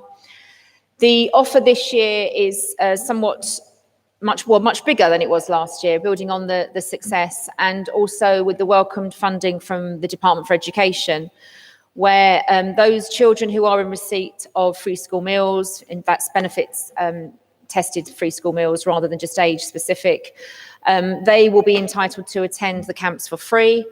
Essex County Council has also put in additional funding to expand the offer to working families or those families who are seeking employment, mainly in recognition of the last year, and that we know what we've seen through a lot of the support and the community work that we've done, that there are families who are not on any particular list, whether that be free school meal or otherwise, who are struggling. So the additional funding is there to support them. It will be a combination in terms of the offer as well, which has been expanded, where we'll be working very closely via Active Essex with our community-based partners. So again, taking place in every borough, city and district across Essex. There will be a variety of different camps that focus on positive outdoor activities, but also with a much broader offer in terms of some arts and craft, music, and even some pony riding and some petting of small animals, which will be on offer in particular locations as well. There's going to be 29 SEND focus camps, which again is in addition to what we had last year. 18 mental health hubs in recognition of obviously all that's gone on in the past year and the need to ensure that we are supporting young people with their mental health. Working with 85 partners, 200 clubs in general, supported by the youth service, where they'll be doing 130 outreach services across the summer holidays. And we'll also be looking at what we need to do to support families in terms of food. So all of the children who are attending the camps will receive a lunch. In most cases, that will be a hot lunch. There's just a couple of exceptions where that's just physically not possible. But there will also be some recipe cards and some advice given to families around how they can live healthier and eat more healthy. There's also going to be online activities as well. So again, building on some of the success and the positive feedback that we've had in previous holidays, we know that there are some children who don't want to attend the camps in person, but they do nevertheless want to benefit from some of the opportunities. So we provide activity packs, particularly targeted at our more deprived or more rural areas where access may be an issue.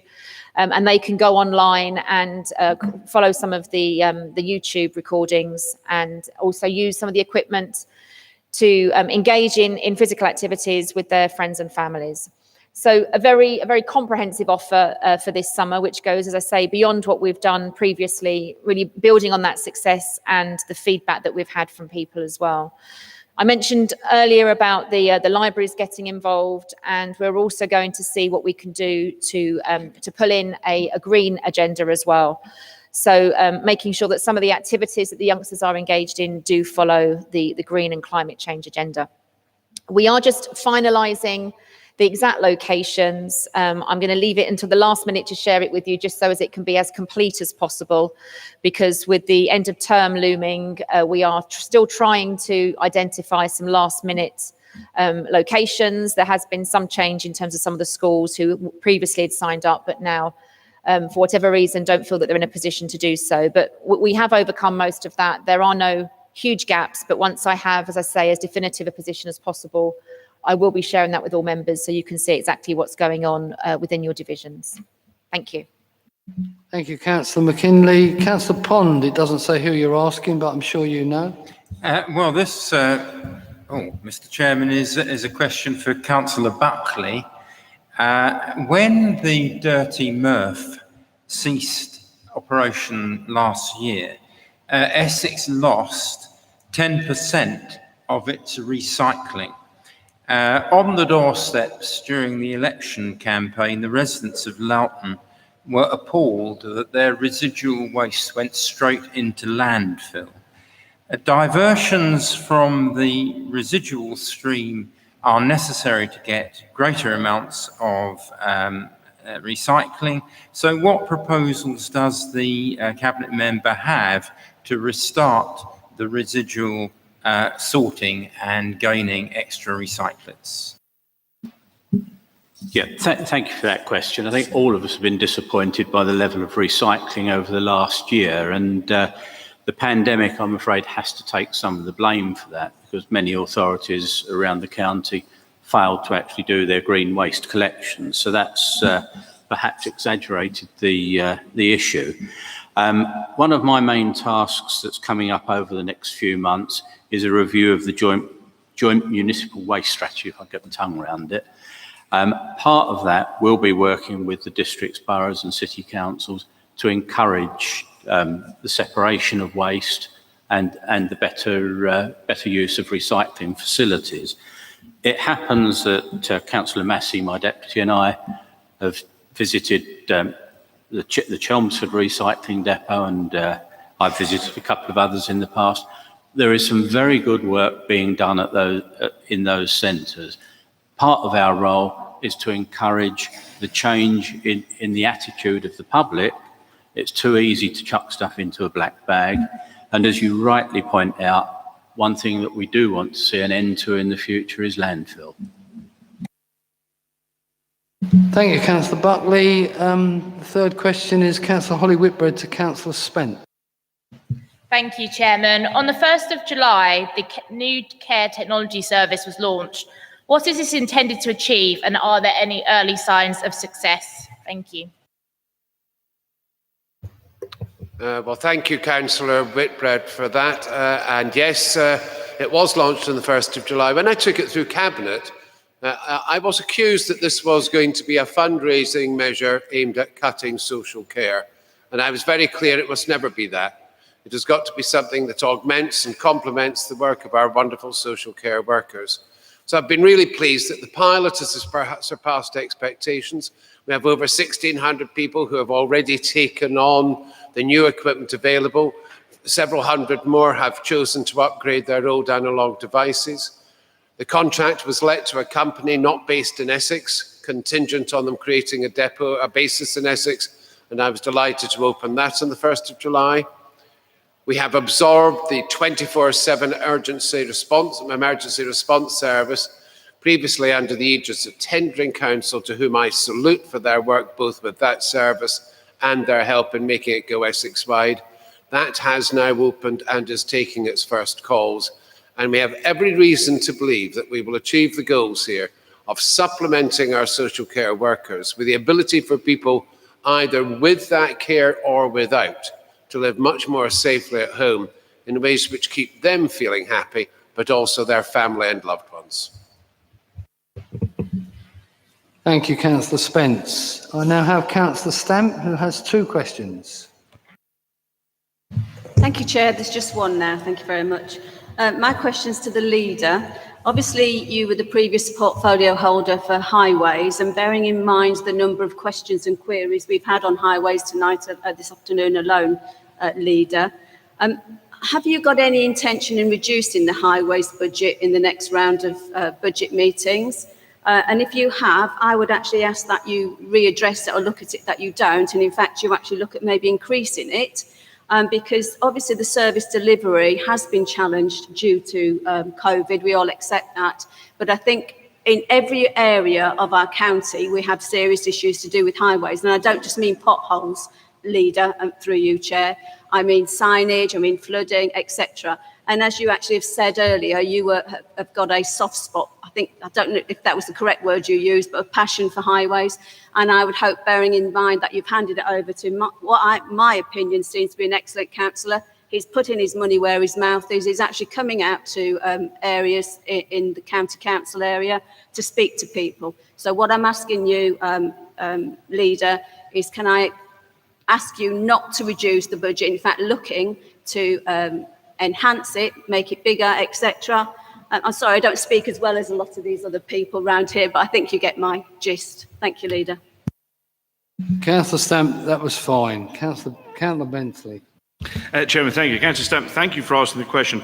I'm sure Councillor Scott will appreciate the job appraisal. Thank you very much, because I completely concur. He's an excellent Cabinet Member for Highways, which is why he was selected into that job following me. Look, let me just be very honest about this. It's not just Essex that's had some issues. I think Essex has done actually better than some other parts of the country when it comes to defect repair on roads. Yes, you will always have defects. It's quite important we understand it will never be a case where you have 0 defects, because once you are repairing some are opening up somewhere else all the time. So what happens, of course, you keep using cars driving over them continuously all the time when you could be using other alternative transport. I just make that point. But of course, it's important we are repairing as fast as we can. It is also not just COVID, and I again will pay praise to our teams who worked through COVID, and it is difficult running any system where they work in gangs, and if one tested positive for COVID and still does, the whole gang's off the road. So it did disrupt the service, no question about that. But also the weather has been extraordinary, and rain, snow, ice, and we forget it sometimes on great days like today, has serious effects on the roads, and it does damage them. And every time, and my predecessors will tell you, we are probably, there's about 3 in here, I think, will tell you every time it snows, we're the people who hate the snow because it does such bad things to the roads. But on to your substantive question about the budget, I'm not going to make any commitments on the budget at this particular meeting. All I would say is when the budget comes around, you'll see what we will do with highways, and you'll see our commitment to highways. Thank you, Councillor Bentley. I now have Councillor, I hope I pronounced this right, McClover, to Councillor Scott.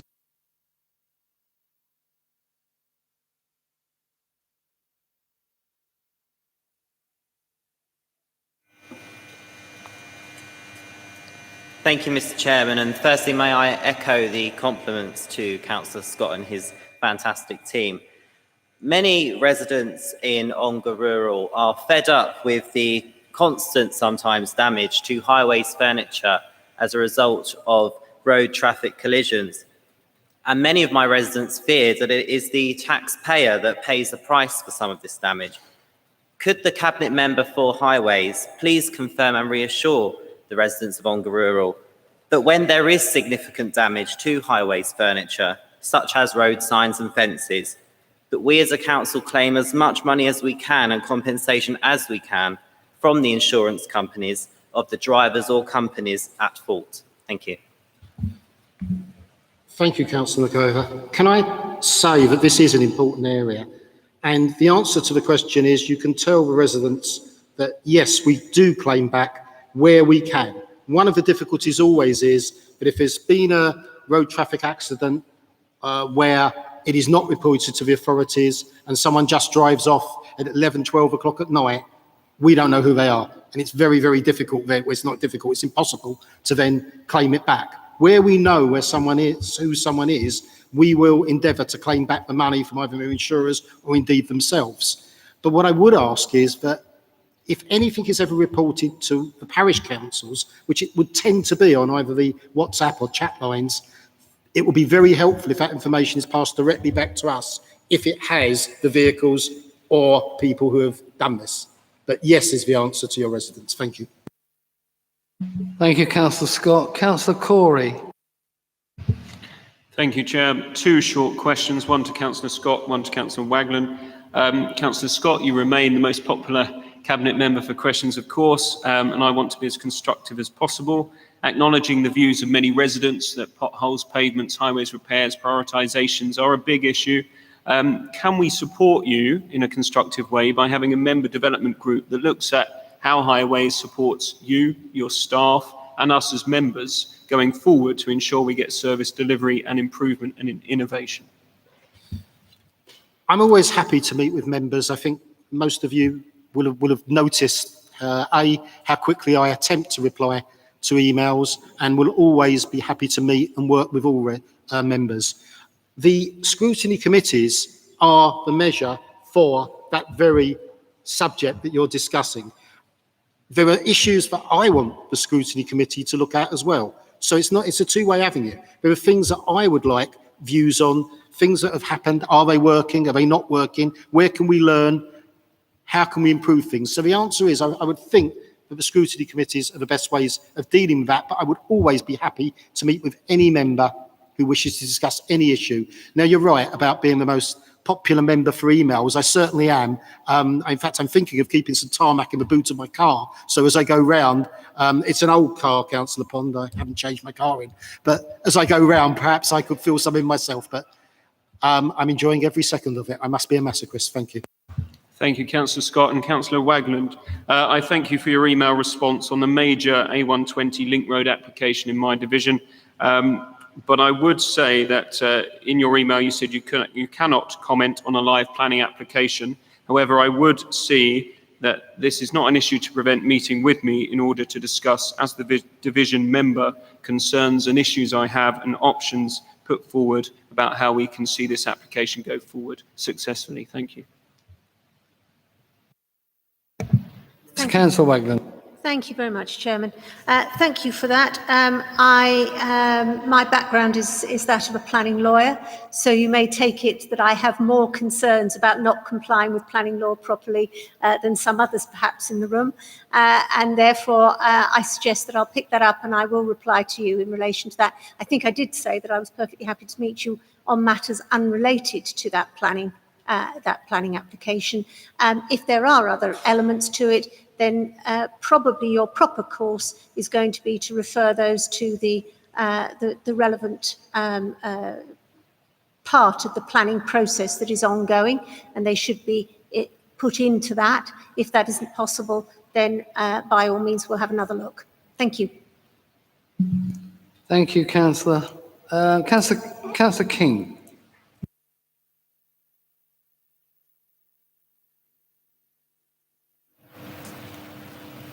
Thank you, Mr. Chairman. My questions to the to Councillor Scott, busiest man, as discussed earlier. Thank you personally for how I see you respond to constituents and members. Now, I don't know how you do it. I'll try and follow your example. I'm a great fan of active travel and sustainable travel, and try to practice it like some. I think we all agree that behaviours are going to be driven not by our words, but how we facilitate this. And I know that's on your mind. So 2 questions follow. The first is, and it's been touched on earlier, really important that when you can, even if it's in outline and codified, that you're able to share, I think, with members and the public where investment plans might change and when. I think that will feed us and feed the public in terms of a willingness to try walking and cycling.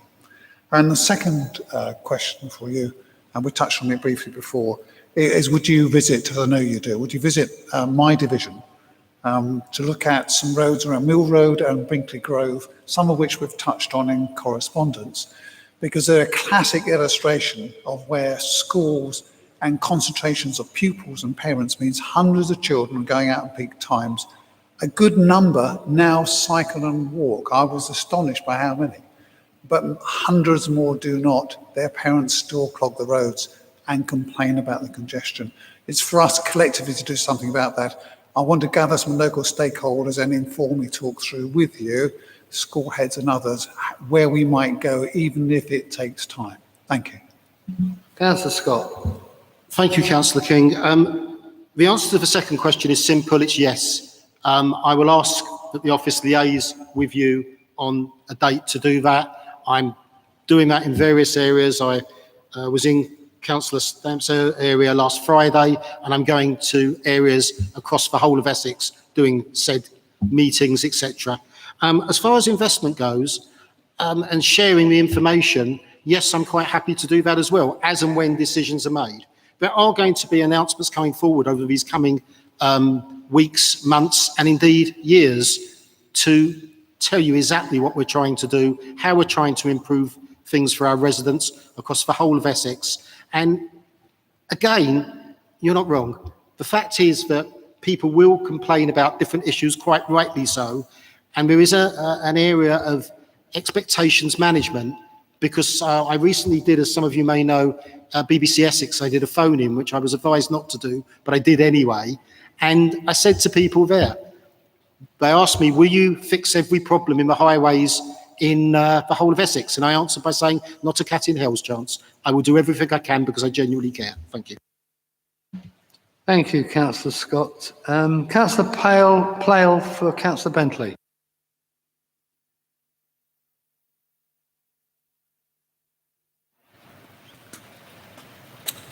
Thank you, Chairman. Like the rest of us in this group and the residents of Essex, we welcome the plan for Essex, setting out a clear direction of priorities for this administration and people. Can the leader assure me that all this will be done in partnership with others to benefit all? Leader. Chairman, thank you very much indeed, and thank you for the question, which is excellent. Just before I answer, I just wanted to pay tribute to Councillor Pale. You'll notice his fold-up bike he's got there. We've been talking about sustainable transport.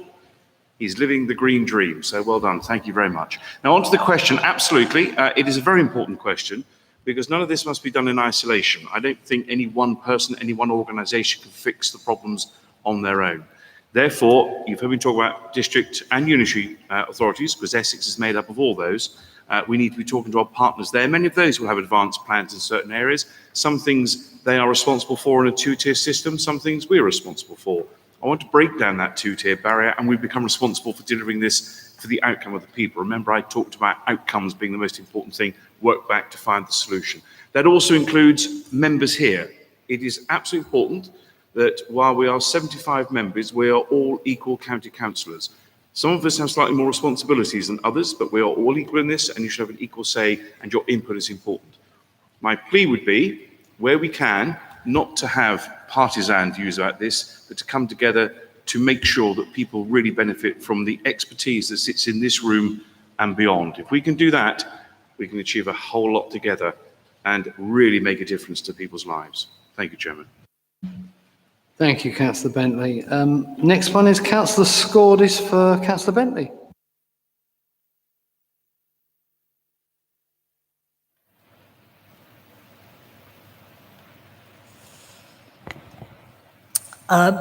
Considering what's happened recently with the England football team regarding racism, I've seen that the chairman has already put a message on social media.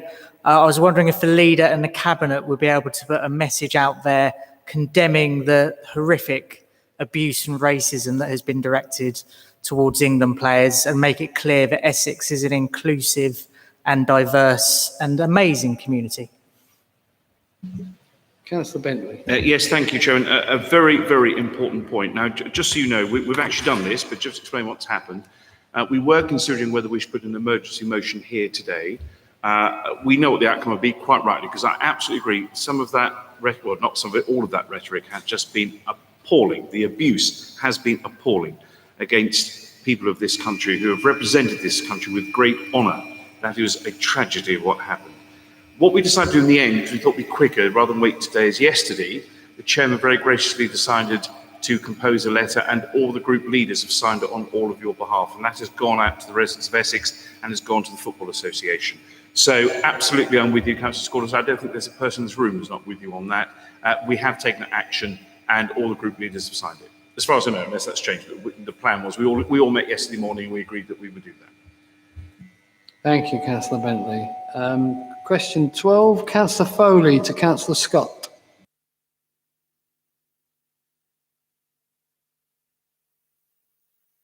Will I be able to use this free one? Is that okay? Thank you. Can you sit down though, please? I will do. Thank you. This, through you, Chair, for the ever popular Councillor Scott. Last night, in common with other places in northwest Essex, we had flash flooding in the Thaxted area in particular. I would like to pay tribute, by the way, to the firemen and women and police that came along to help us. It was clear, and the fire people said this, it was clear that the drains hadn't been cleared for some time. First of all, can we confirm that the drains, which are full at the moment now because of the silt's all washed down, could be emptied really quickly, Councillor Scott, to stop further flooding of our houses and businesses? And secondly, can you confirm in writing to me that a more regular scheduled maintenance be reinstated? Thank you. Councillor Scott. Thank you, Chairman. Thank you, Councillor Foley. The flash flooding yesterday, as we saw on the news, not only over most of southeast England, was pretty bad, with some really bad flooding. If you send me, please email me the exact details of the exact address, I will get it looked into urgently for you and we'll try and resolve this problem. If there is a real deluge of rain sometimes, it's not always quite as easy to resolve it, but I take on board what you've said about the drainage and we'll get that looked into urgently for you. Thank you, Councillor Scott. Councillor Goldman. Thank you. This is a question also for Councillor Scott. Sorry. I would also like to add my weight to what other members have said, in that I have contacted Councillor Scott directly a few times asking him private questions, and he has always responded. So I would like to thank him first of all for that. It is very much appreciated. I didn't ask this question privately because other members heard what happened. So I'd like to ask this orally, so they'd also like to hear your response on this one. When we were all last together in this place back in May, you responded to my written question about a highways matter, and in your written answer you said you mentioned quite a lot about prioritisation and how important that was. So it's somewhat fitting that this question, which is a genuine question by the way, is about prioritisation. So in a highways training session for members that I attended a few weeks ago, we were shown photos of different types of potholes that Essex highways would and wouldn't repair. One type of pothole was in the middle of the road, and we were told it would be repairs because cars could avoid it. Because cars couldn't avoid it. Another type of pothole was to the side of the road, so right by the curb, but we were told that this wouldn't be prioritised for repair because cars could avoid it. When I pointed out that the second type of pothole would be much more difficult for cyclists to avoid, I was told that this isn't taken into consideration. Given that the council waxes lyrical about the importance of active travel, and rightly so, isn't this something a genuine question, isn't this something that should change? Councillor Scott. Sorry, Chairman. Yes, I will ask that that be certainly looked at because cycling is important, and if there's a hazard, that would stop people cycling. So I do understand, because I'm not going to pretend there's not budgetary restraints, because there are budgetary restraints, but that is it's something that I will ask to be looked at for you, and I will come back to you on it as quickly as I humanly possibly can. Thank you.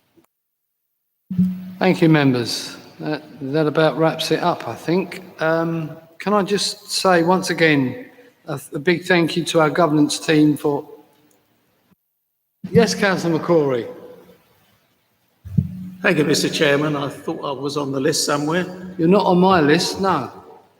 Well, it was put in. Carry on. Okay, thank you, Chairman.